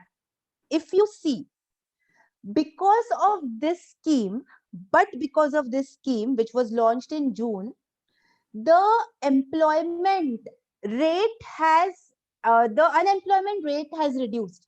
Like in April, it was 7.97%. Okay, in April, it was 7.97%. In now it has come to 9.17%. So such schemes are now required. In April, the unemployment rate was 9.78% in urban part, and now it is 10.07%. So we require such schemes, we require such common platforms where the students and the required, corporate, the urban local bodies, the different stakeholders come together, there is mapping done and there is transparency, and the right talent gets right kind of internship and placement. We require such platforms so that these statistics change now. Even in rural part, the unemployment rate was 7.91%. Now it has come to, in June, 8.75%. We want to reduce this rate. We don't want this rate to increase or escalate. There are, see, the thing is, there are problem areas. There are job availabilities. The only thing is lack of skill set. Okay. So with quality education, with right kind of internship opportunities, and with right kind of zeal and energy from the youth also, with goal orientation and self-consciousness, these numbers can be reversed. Okay. The disconnect between the education and the industry, broadly because of the traditional approach in the education field, where it is more of classroom teaching only, that is not going to help us now. We have to come out of the classroom and enter into the real field and do the work. That is only going to help us. And a tulip schemes like tulip is genuinely first step towards it. Okay. Only thing is, all the stakeholders need to actively participate and take benefit. Now this scheme is for the graduates. Within 18 months only the graduates can apply. This is not for postgraduates.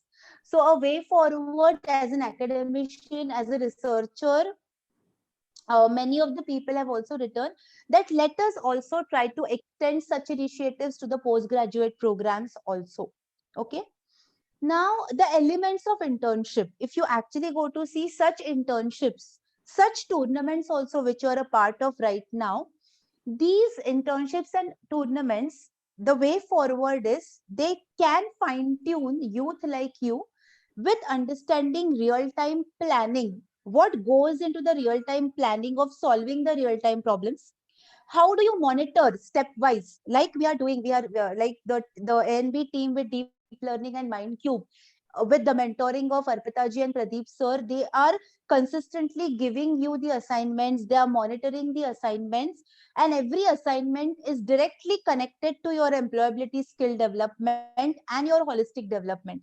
That kind of monitoring, which on a tulip scheme is also undertaking, that is very essential. Okay. But only thing is, this should be followed in a structured way. Any one step, if it is mixed, or if it is not taken care of, then the outcome will not be there. So monitoring at every step, evaluating at every step is very essential. You as a stakeholder engaging, networking, talking, like we keep on telling you now, because you cannot go on field directly, we are again and again telling you, please share your learnings on the social media. We are not telling you this for our promotion.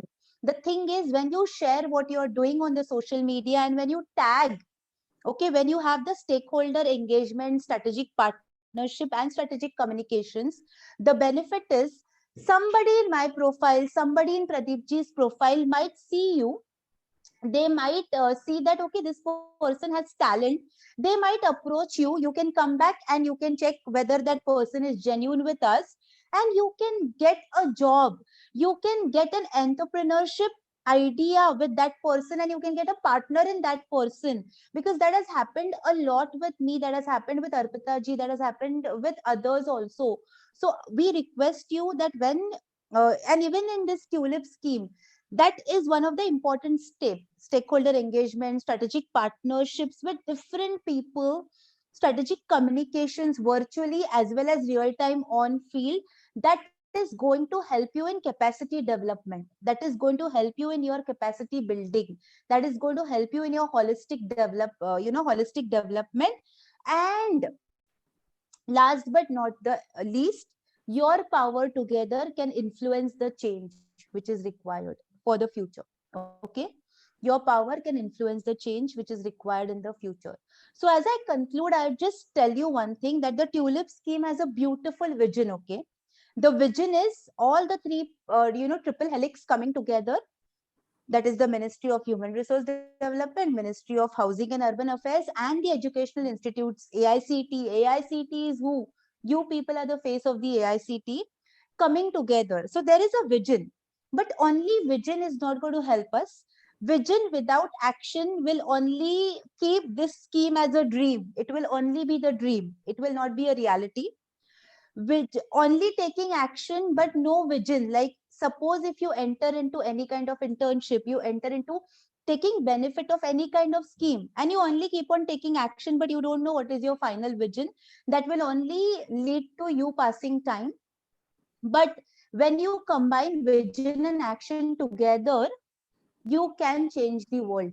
And that is what is the final thing with which I would end my presentation.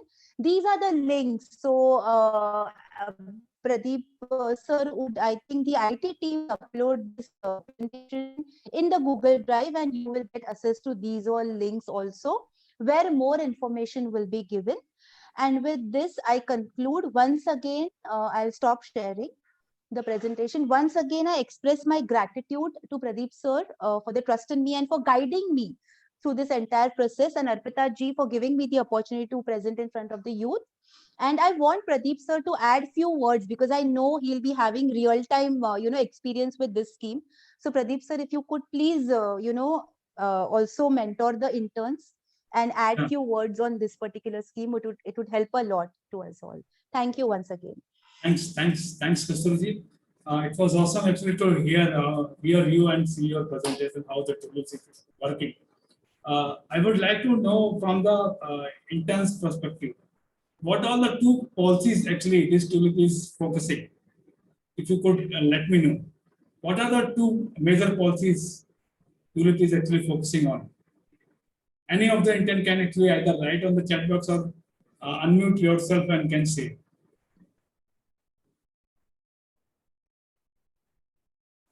Youth is the face of the nation. Youth is actually the leader of the nation, and youth is not coming up. Let me give you who all are actually benefiting by this, and what exactly the percentage ratio which Kasturji was telling. What was that? Anyone can see on this or say on this. See, this particular TULIP scheme is focusing on two of the schemes. Firstly, that is the policy. Firstly, the employment generation in the India.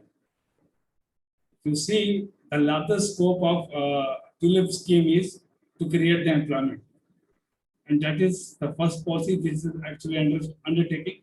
And the second policy is smart city policy, which is being rolled out by Government of India. That urbanization of the cities. These two policies TULIP is actually focusing. And that is the reason we took TULIP policy here. Because it's a part of the policy. It's not only a part of the internship. And if I move on to the presentation of Kasturiji's, there was a presentation on which SOP was given. If you see the part of the SOP, there are 3 points of the SOPs which are the part of the policies. Can anyone tell me what are those? It's always an interactive session when I am speaking, but no one is coming out. See, in that particular presentation in the SOP part, there are certain segment of people, those who are actually formulating the policy. So, first set of the people are policy makers. Then comes the implementation part, the states, the bodies, urban bodies, those are the implementing bodies of any of the policy. It's not only for this particular TULIP or only for the smart city. These are actually the implementing bodies of the policies. And thirdly, the institutions, that is AICT, which is having a governing body also, which is having a say on any of the policy. So TULIP policy is covering 2 of the policies, TULIP policy is covering the policy making 2. That is, who all are actually the policy makers, who all are the implementers, who all are the implementing agencies, and which actually organizations or institutions are playing the role in this particular. That is why this TULIP policy has been taken up. 2 things I have covered. Third thing I need to cover is our research work, which 3 of the interns are doing from NMITD. That is a part of TULIP only. So I came to know about TULIP because I am into the public policy. My very much close friend, of course, Susmita Sinha from Bihar. She is a part of Urban Mission, Ministry of Urbanization and Housing. So see, we keep on interacting about the policies, which are the policies coming in. And during the pandemic, government of India has taken this initiative. You can see the measure of the thought of the particular government. They were actually trying. We are coming up with the smart cities. We have the students, those who are into civil engineering, those who are into IT background, those who are into different backgrounds and professions. But how we can leverage this particular ecosystem? What can be done? What can be done, and how can we can focus on those things? And that is how this TULIP comes in. And the way forward for TULIP, I must say here, of course, Kasturji has taken up this particular thing that this has not been actually rolled out for postgraduates.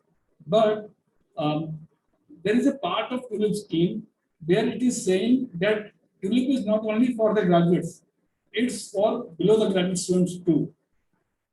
But they need to actually understand it, that I am undergraduate, but I would like to go for this internship.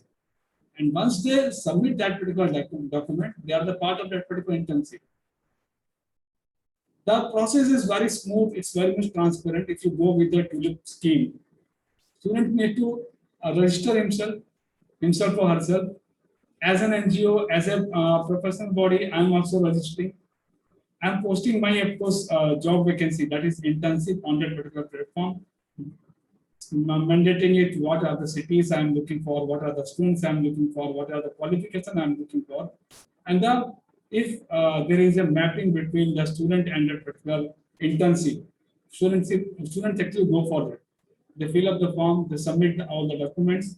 Within 3 days, we are actually sending the mail also to those students that you have to actually come up for the interview.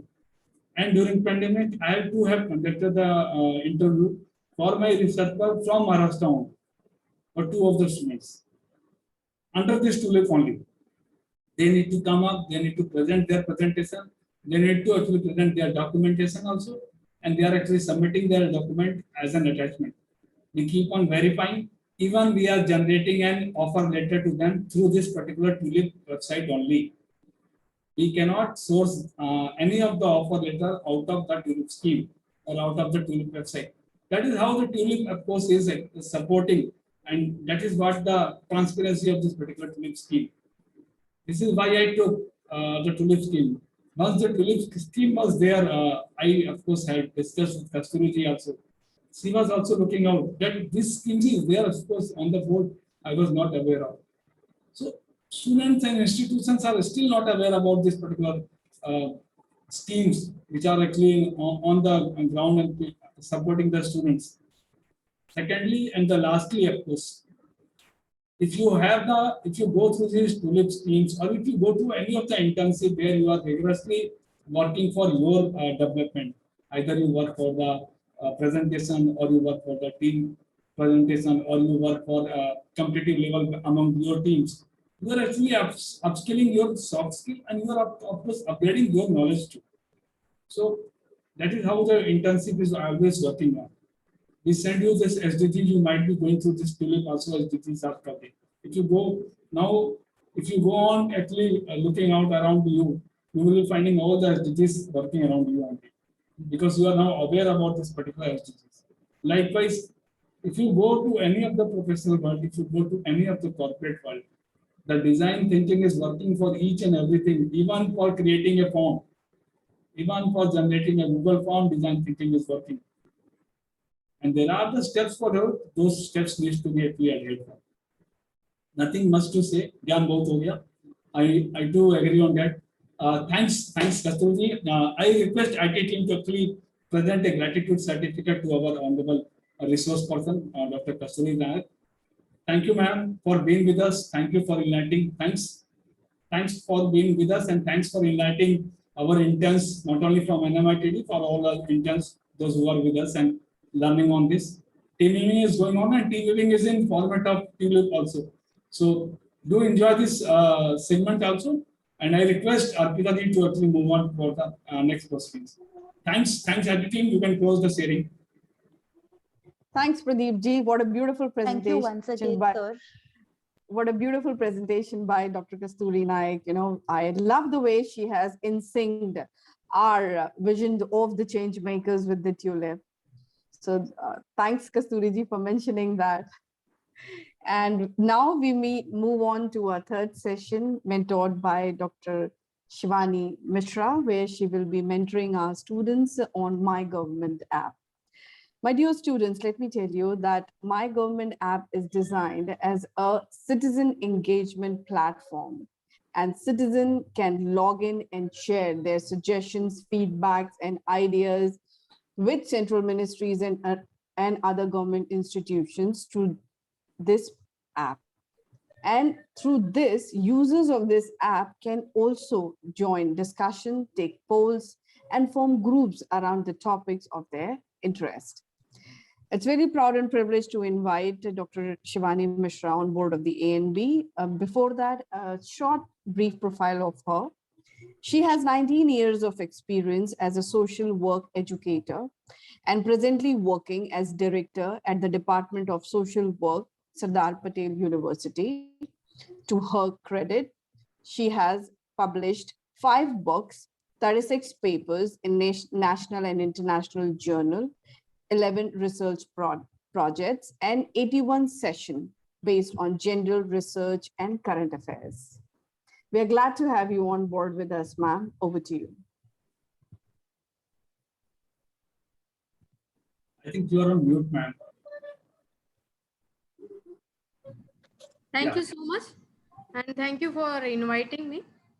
Now, would you please let me know what is the duration of my sessions? I mean, is it 30 minutes, 40 minutes? It's 5:55, around 25 to 30 minutes. 25 to 30 minutes, right? So thank you, Pradeep ji. We are on this networking forum, and somehow you catch me. And also, you also gave me, when I had interacted with you, you also gave me a clear idea what you are looking for. And that's helped me to work on my sessions more precisely. Now, before going for what the My Government app is all about, little bit, background, Arpita ji had already given. So thank you, Arpita ji, to clear my platform. Pleasure. Before we will move what the app is all about, I specifically mentions the word, it's a best website for social change. See, why I'm saying it is a social change? Because I'm basically a person from the social work background. So whatever the tool that I used for preparing our higher education student, I always make it a point that does it going to work on 2 things. First is about social change, and second is about social development. Now in a social change and in a social development, one line is there, and I always say that here your roles comes in is often social action. Action is required, because if there is no actions, you can't talk about a development. Now, before that, when I said, please remember this, my word, all the interns, welcome, for you on this, in my own program, let me tell you the welcome. The reason is about, because I am also dealing with my students, and I always find that, if student will not participate, or if intern will not participate, we won't understand their queries. And recently you had seen that, why two ministry had clubbed down, Ministry of an Education and Ministry of an Skill Development, because we don't find somewhere, some point of point, we don't find a coordinations. And this is how two ministry was worked down. And here your roles comes in. But before that, 1 minute, my slides. Yeah, please carry on. No, my slides, let me. Yeah. Before that, let me tell you, every individuals have their two things in mind, whether me or you. But this thing need to be imbibed when we were in a youth and when you are in a youth phase. First is circle of control and circle of concerns. That's give you your roles to be in a society, and your roles start from your family, your parents, your community. And when you understand that roles, you will be the contributing factors in a nations and in the wider world. But the point is really lies is that whenever we meet people, I'm not talking about only youth, but yes, of course, since I'm dealing with a youth by now, whenever we says that this thing has happened, the phrase always, whisper in my mind by saying that this is not my responsibility. If this is not your responsibility, then how recently, Pradeep ji has said that youth is is our future generation, is a voice of the nation, right? If you are a voice of the nations, then it is required that your circle of concern need to be expanded and your circle of control need to be narrowed down. If you don't understand your own actions, if you don't understand your own belief, if you don't work on your own mistakes, if you don't expand your ideas, you are not able to understand others' point of view, others' perspective. Beautifully, both the resource person had come down and I tried to explain you that what's there in the global market. We are in the global market, and when we are in the global market, our responsibility must be in a center. Our responsibility must be in a center. Therefore, what I say, what my behavior is, what my actions always give some consequence. And when they give consequence, we always love to that consequence in a positive manner. Now the point is that why we are giving importance to a youth nowadays, why we keep on telling this. We all know that we are in the phase, we have a demographic dividend. And since China is a populated country, thereafter we are in the demographic dividend. That means what it lies. It lies that, when India is in a there are very beautiful articles in the business standards that I had read, and they had says that by 2050 we have a 1.6 billion strong people is there in the market. I'm addressing you all the interns that you are the strong people of our nations. If you are going to work, if you are working on the social change, I'm telling you, though we are the largest, third largest country of Indian higher education, followed by USA and the China. And if you people can work out positively, I must say that this become a demographic dividend, become a demographic opportunity. Now the onus of India's growth lies where? In you only. You are the one who can work on two things. First is productivity and second thing is an efficiency, because that is going to work. And the program like this will help you enhance your productivity, will help you to work on your efficiency, and that is always there. Now it is very imperative that, you know, youth can be utilized. Now how the youth can be utilized is depend upon the where he or she is going to work on the opportunity. Now, when I always say demographic dividend is an opportunity, it is never a burden. The reason is very simple. Specifically, I put it in a Hindi. So, you know, many people will can English also and Hindi also. You can see, right? This is what the scenario. I'm not going for a data much, but I want you to give important to this. India's is a demographic opportunity. Now, all policy makers had already keep in mind that we have a demographic population and this is our more opportunity for us, and so many scheme is like erupted like anything. And when they erupted like anything, it is required that the two thing is required, 2A is required. First is awareness and second is an actions. For that it is required. If you aware the people, fine enough, but this is what we are doing right now.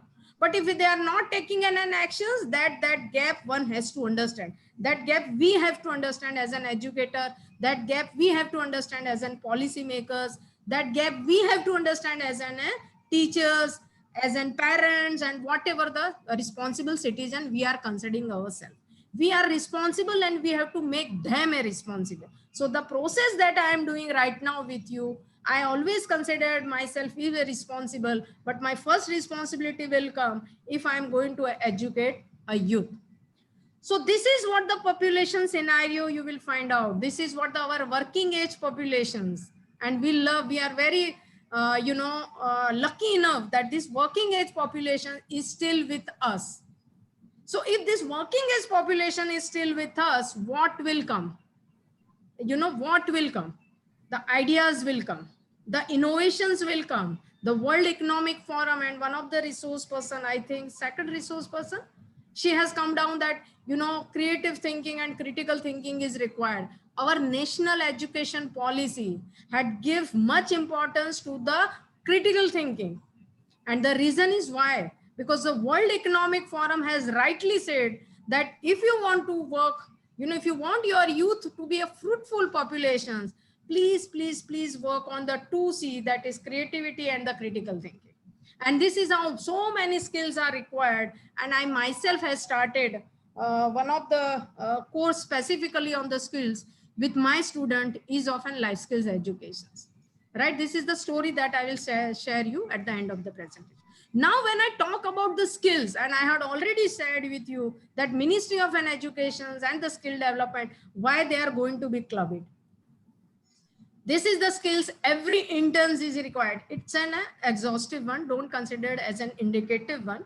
It's an exhaustive one, right? You can add more, and moment you add more, we will love to be. Have to, first thing is required passionate. I just observed, because I'm also on this board since 4 o'clock, and I had observed that Pradeep ji and the resource person keep on asking that any queries, any queries, any queries, and we are end up with the no queries. Same thing will happen with me only, right? You have to be very passionate. You should be, you know, I remember one resource person has said, be hungers for learning, right? You have to be very passionate, yet, you know, this is for me. This is not for us. Forget about us. Forget about me. Let's start with me.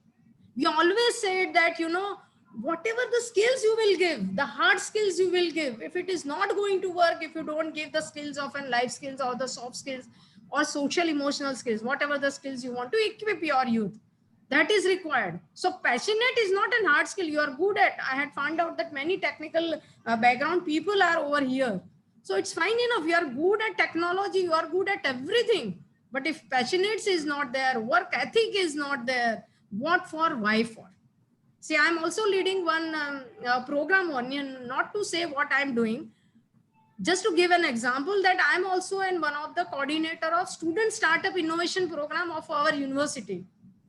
And when they come out with a presentation, I said, fine enough, your innovation is good. I want the outcome. We want the outcome of it. And that outcome will come when you have a passionate to work on it.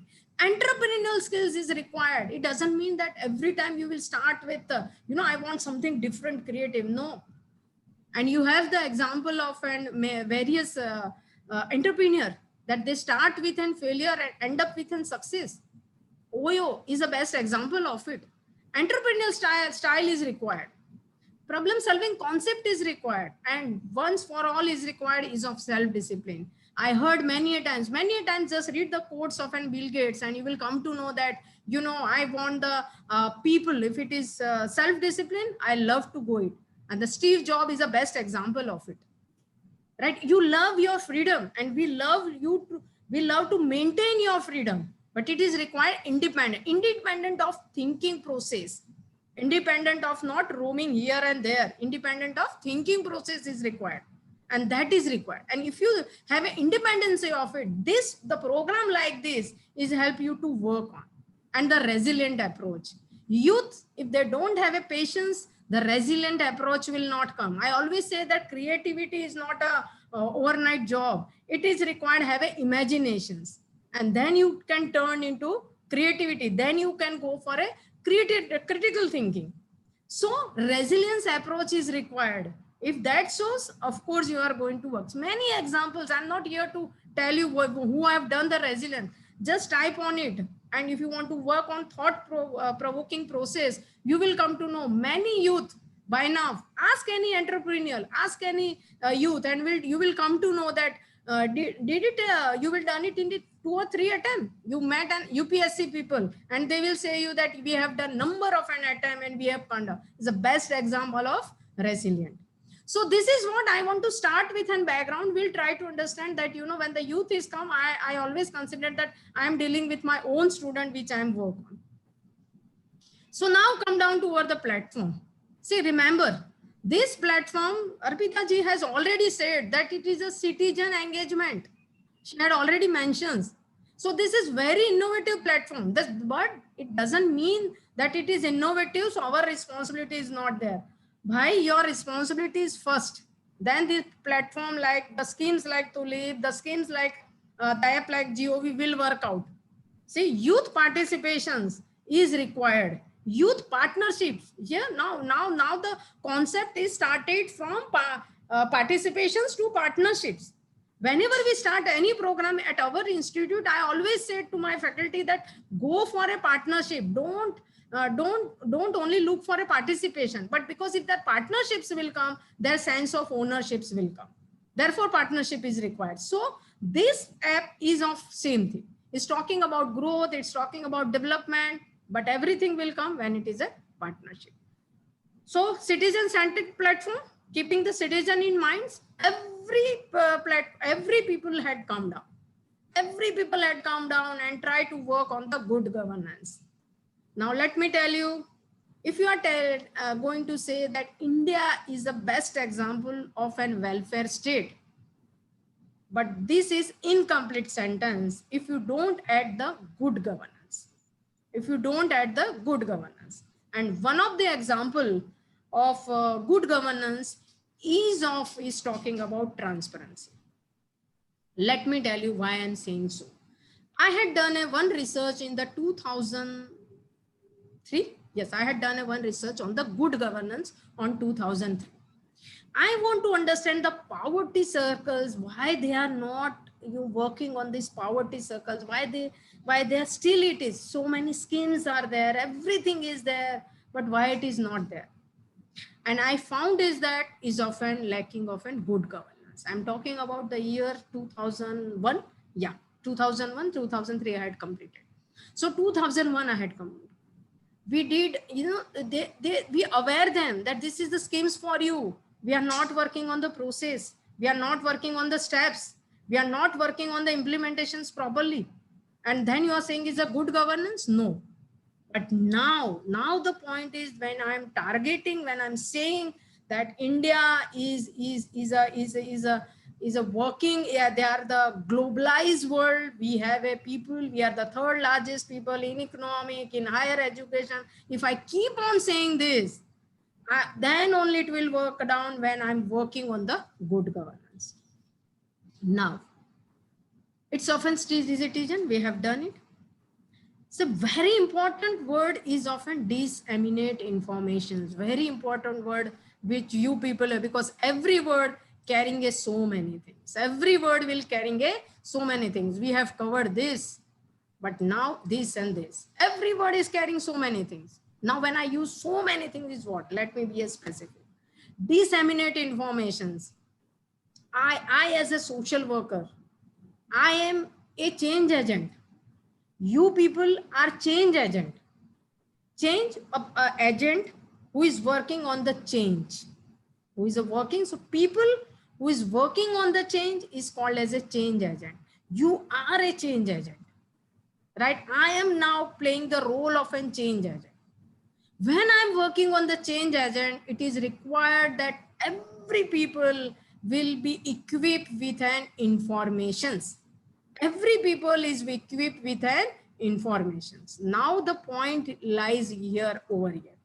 Does every people is equipped with an informations? Does we are working on? Now see what is there in the policies where the policy when Pradeep ji is sharing about with you. I agree that so many policies are there. I agree that policies are well thought. It's a well defined. Everything I agree. But at the same time, I can't ignore that the beneficiaries whom we selected, are we selected just to give them a benefit? Or are they came to us to go for only benefit? Or does this beneficiary is really looking to change? Are you looking to a change? That comes hardly will, these things will come when I disseminate informations as per their need. As per their need. In Gujarat, the 2002, we have started, I had done one project is of an child sex ratios. And we have done this thing. Yes, it is required. We have to work on, and it is required because the 3 states that I have worked upon, and you know, these states have to go for understanding the this thing, increasing the sex ratio, and specifically I use the word child sex ratios. Now the point here lies when I use the word child sex ratios, so you can imagine 0 to 6 years, right? The government has started beautifully steps in those period of time. In the Gujarat government has started that they had work on the PNDT Act. Beautiful approach that I like. But the point here lies is that if that change, because you know, sometimes the change will not happen, you have to control the things. And that is very common. If you can't control, the change will not come. Take the example of you, when you people were, where you are in a childhood, people had, your parents had definitely had in a part of a socialization, they are trying to control you so that you will understand, you know, you will understand your role in the society, your role in the family. So too, in psychology, it says that positive information and negative information, both thing is required. But when we work on that this thing, and we have to work on, and then I came to know that, you know, being a facilitator in those period of time, I came to know that people says, okay, no worries, control it. We will not go for it. We will not go for a fetal diagnosis. Control and everything is there. But what happened? The attitude process has not changed. And when this attitude process has not changed, what would happen? The child trafficking has started. Child bride had started from Calcutta to come down to Gujarat and goes to Punjab and Haryana. Everything was started. And I had written one paper that child is not a commodity. It's not a commodity, right? Because child trafficking has started. If attitude development is there, then second process will not come. So change is there, but not a social change, which I am trying to say. Then you are not called as a change agent. You had bring the change, but not a social change. It is required to work on those aspects. So my government is talking about same thing. Please be a part of our process. How can you be a part of our process? Your level of engagement, you have to decide. Your level of in every process, I have to decide my level of engagement. If I will put this, dole out this responsibility to another, I don't think so that person can work on, right? Therefore, I'm saying that if I browse the website and will tell you that this is what the website is all about and this your people have to do, nothing will be there if you don't have attitude development to open the website on your own and to work on. But you know what the word engagement is? In simple language, a meaningful contact and connections. A meaningful contact and connections. I feel that I have to work on the child sex ratios. I started my level of engagement and I took up the project. You have to feel that your level of an engagement. If you feel your level of an engagement, your sense of behavior is going to be work. And if your sense of behavior is going to work, definitely you are going to work on the possibilities, on the concerns, on the responsibility, everything you will do. But your level of engagement is not there, the possibility, the trust and the collaborate, nothing is going to be come down. This is how in my first in a slides, on my slides, you can see I had said the circle of control and the circle of this thing. So understand the words properly and then you thought of to work on. And in youth, we are looking for this level of an engagement. Right? You are a youth, of course, wherever you are as a student, but as of now, for me and for everyone, you are a youth who is working for the development of in the society. So what is required? See, level of engagement is also a differ. I came to know that, I always said my students that, how this unrest has come down because you have a rebellion approach and you thought of, it's a rebellion. We have to work on our rights and those things. Yes, you have to work for your rights, but channelize the things. If you channelize, the things will definitely going to come down. Am I audible? Yeah. So if you channelize the things is going to be come down. Then only if the level of engagement is there, then you can talk about citizen responsibility. I am the responsible citizen.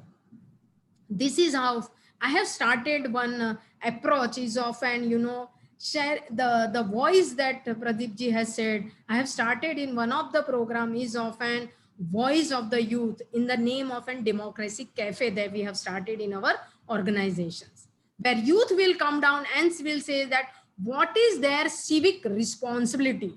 This is the best example of civic responsibility. One has to go for and try to understand your relevance of an engagement. Accordingly, you will do. It doesn't mean that everywhere you can go. Whatever you do, decide your engagement process, decide your engagement model, and accordingly, you can go for. So when I said engagement, first thing is required. Registered yourself in the My Government website through email, through mobile number, depend upon you. First, registered yourself. When you registered yourself, right, I'm not going to be acquainted with you. I'm my GOV. No, I'm not going to do that. What I'm trying you to understand that if you find your level of engagement and civic responsibility is there, you can see the how many registered members you will find.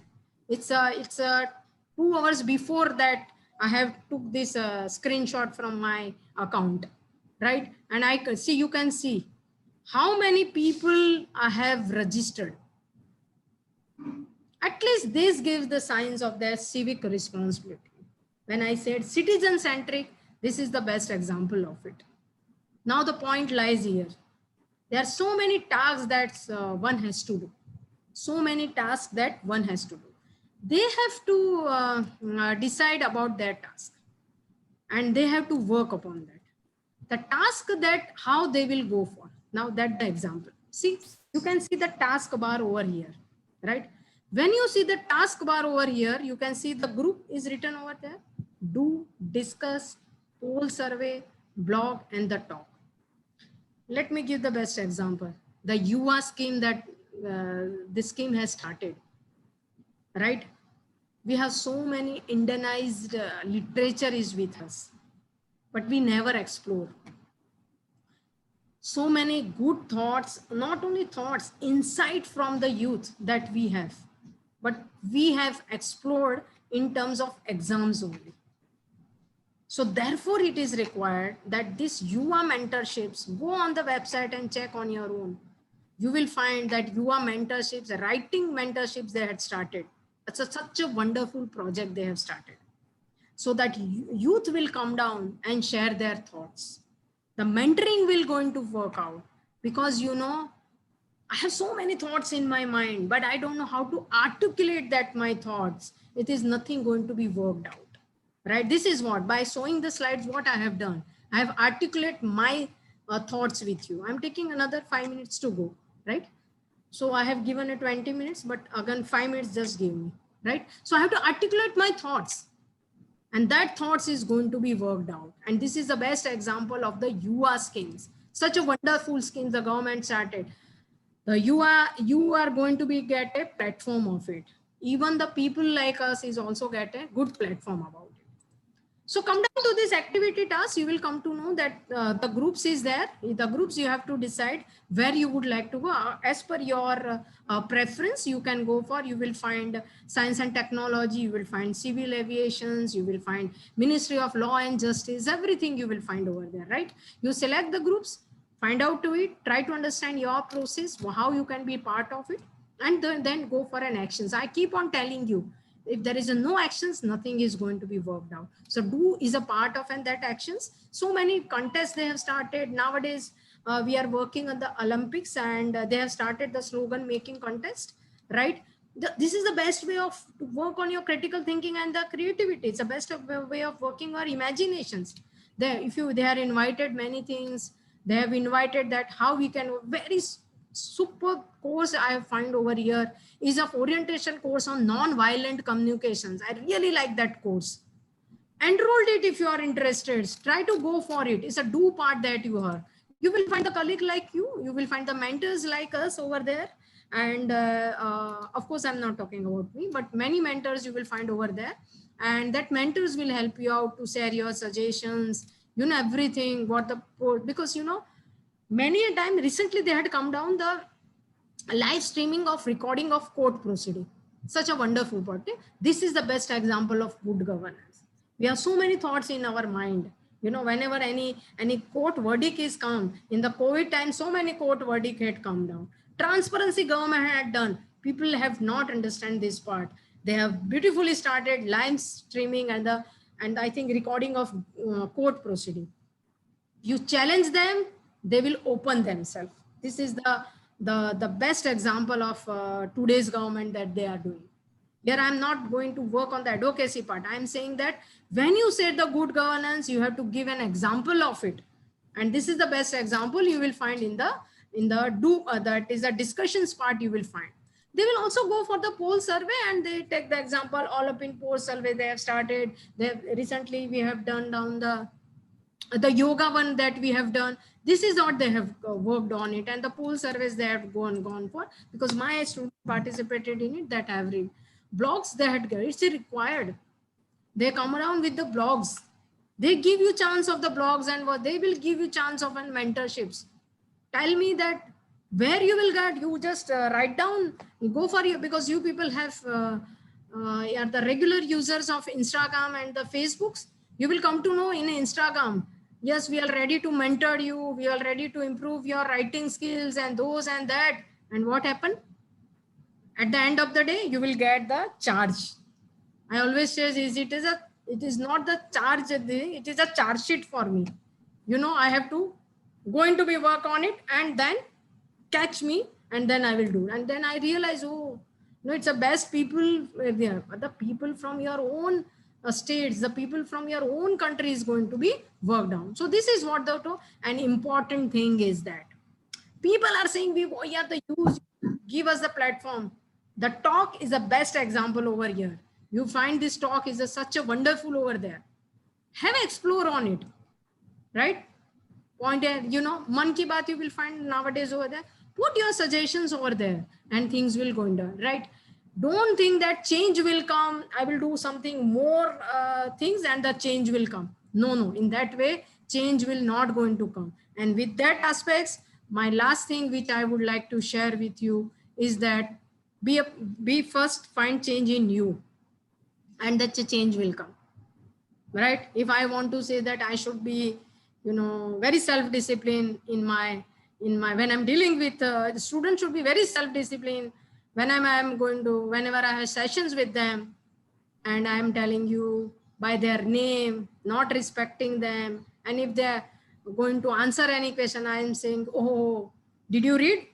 Why are you spending so much time over there? If I'm doing so, I think this quote is not for me.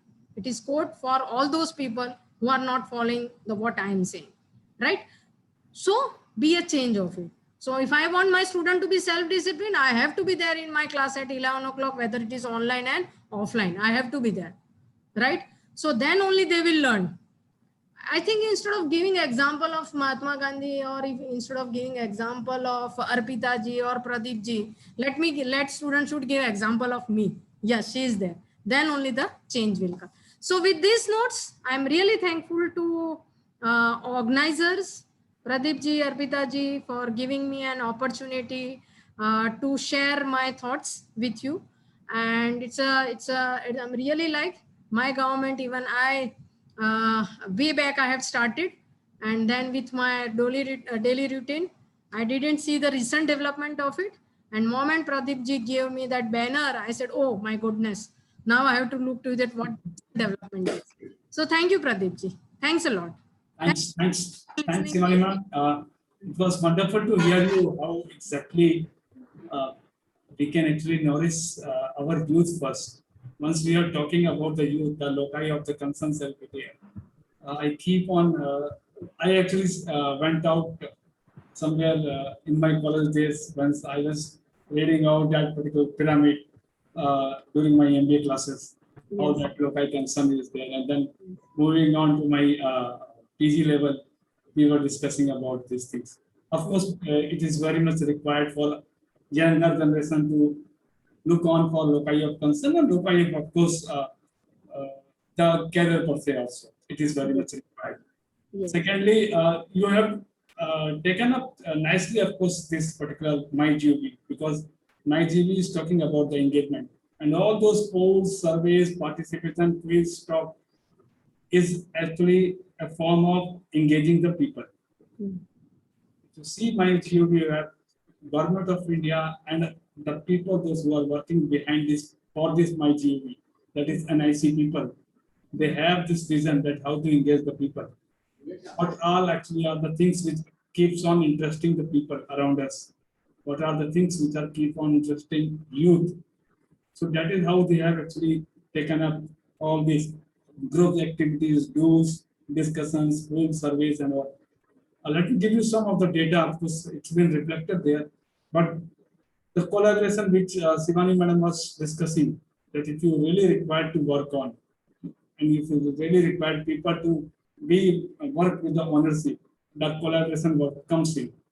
And the collaboration for MyGOV is, what are the things? That is Facebook, WhatsApp, Instagram, LinkedIn, and even that is Twitter also. If you go to the website, MyGOV website, either through this thing, computer or your mobile tab also, you can find it out the relevant data, how many people are being registered through WhatsApp to this MyGOV. They have actually taken up all these collaborative efforts coming towards the states. They have collaborated, around 10 states are there, those who are actually with MyGOV, and for each of the activities for the states, this has been reflected in MyGOV. Either you take the case of COVID management, or you take the case of university enrollment, or you take the case of any of the society development or social development activities. Even for the aspirational district programs also, this has been reflected in MyGOV. The Mann Ki Baat talk, which is highly appreciated and highly, of course, been influencer in our rural India, that has in collaboration with MyGOV. So these all the activities the government is actually taking up, NIC is taking up under MyGOV. And why I took, of course, MyGOV is interns should know, of course, what can be the leverage of technology once we talk about using the social media. MyGov is a kind of social media, but of course, it is using only the government structure people and government formats, what are the things coming out.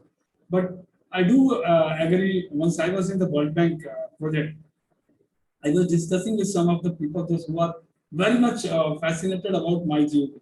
They keep on going to MyGov and taking on the pledges. If you go to MyGov apps on the second October day, or even for our National Integration Day, or our for Independence Day, or for 26th January, there are certain pledges comes in, and people need to take on the pledges, oath they need to keep on, and the certificate will come in. And that is way engagement of the people towards creating the awareness and towards the MyGov engagement towards other partners. That is how the things are. One thing Shivani Madam was discussing, how the change happens actually. I need to narrate one story here. During COVID-19 time, commissioner from one of the city of Gujarat, he was discussing with us why the change doesn't happen actually in scale of 5 years or in scale of 10 years, why this change didn't happen. So he was narrating one of the very fine story. There was a person during the COVID-19 management. There was one person who was actually looking out for the people, those who are roaming here and there. He or she was actually working in administration, and of course the police administration he was. So he asked one of the person, why you are going with these buckets and all these this thing bottles? What you are actually going to take up with these buckets and the bottles? He informed that particular policeman that I am going to actually fetch a water in these bottles and this bucket. So he thought of why you are actually going for to fetch up this water somewhere around 5 kilometers away from your house. See how our mind works actually. The story is here actually for this. In Gujarat, you might be knowing that all the households are having a tap water. So no way to go out of the house and take up that either in water in bucket or in the bottles. But during play time, we might be actually knowing this thing. The main reason when the plague happened in Gujarat, the main reason was water sanitation. And the story of that particular plague was in the mind of that particular person, that I need to go there, that particular well is having a sufficient water and that is very much clean. And during COVID time also, after 20 years of this happening, he is still going there and fetching up that water from that particular well. So you can think of why and how the change management actually plays the role, and how much long duration it takes to shift the narrative of the people. Why I'm sharing it here is now whatever is being actually marked in our this thing mind during COVID, this will keep on for 5 to 10 years again. So change, whenever we talk about the change management, whenever we talk about that I am the change maker, so 2 or the 3 things needs to be at least catered for and think for. That is, firstly, what can be the results of these things, and then secondly, what can be the outcomes. Results you can take up as a graphical statistically, but outcome will not be with those numbers. So in terms, when you go about the outcomes of any of the policy, outcome of any of the schemes, outcome of any of the thought, even for a entrepreneurship journey, even once you are picking up your idea, you need to think for the result and outcome again. What can be the results? That is, how much you can actually earn out of that.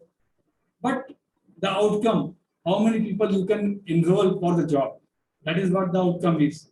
I'm clearly differentiating the result and the outcome. Result is for your benefit and the outcome is the benefit for the society. So that is how, thanks Shivani Madam, actually you have covered everything. The narrative you told, I actually expanded that particular narrative. Only being a policy person, we need to actually explain on those things. And our interns should know about these things. Once we talk about the change management, how the result is actually affecting and what are the outcomes. So, not taking much of time, we have already covered 2.5 hours or so. I request IT team to please present certificate of gratitude to our resource person. Thank you, Shivani madam, for taking your time for guiding our interns, how the team meeting is going on and how my UV is helping out. It is really, I must say, appreciating moment for all of us for being Shivani madam and all the other speakers being with us. And today, whatever we have discussed, the complete schemes or the complete policies are based on the IT literature. So, children and interns, please go ahead. Once we are talking about any of the policy we are setting in 2021, we need to think for how we can use of any of the technology to guide for a policy legislation and to implement those. Not taking much time, I'm switching off my voice here, giving the floor to Arpita ji to conclude the session. Thank you. Thanks, And I Pradeep request ji. all to please switch on your videos so that we can have a fix. First of all, my heartfelt gratitude to Dr. Shivani Mishra ji. You know, what a power-packed session, ma'am. Really enthusiastic. I'm sure all the interns, mentors, and students were charged up listening to your thought process. And one thing, students, I would like to tell you, you know, you might have heard that saying, na, one positive thought can change your whole day, right? So what I want you all guys to take the takeaway from all the three mentors who have mentored today in this session is awareness is the greatest agent for change, right? We all know. But we as a change makers have, you know, curated this entire session with an intention for you all to learn, grow, and be a change agent, as said by Dr. Shivani Mishra, you know.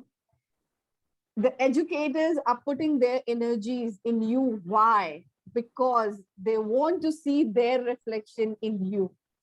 So please, I won't say that be on our expectations, but yes, if you be a 1% also of what we are actually trying to you to be, I think we got all are sorted in our process. Till then, goodbye, take care, be safe, and please be interactive. We all want you. I'm sure you all are good looking people, you know, you all have good smiles. So why not you have voice? If the mentors are asking questions, please be free to express yourself, because see, it's always good to be interactive. When we are talking, if you interact, even the resource person and the mentor will also feel that you are interacting with him personally, you know. So take it in that spirit. We are not like angels, or you might say some alien kind of people that are going to eat you if we want to ask you something. So please be expressive. We have made this forum for you all to interact and be expressive. I hope you are going to be a little bit, you know, positive in our expectations. Till then, goodbye, take care, stay positive, and see you in the next session. Thank you. Thank you. I'm ending up the session. Thank you.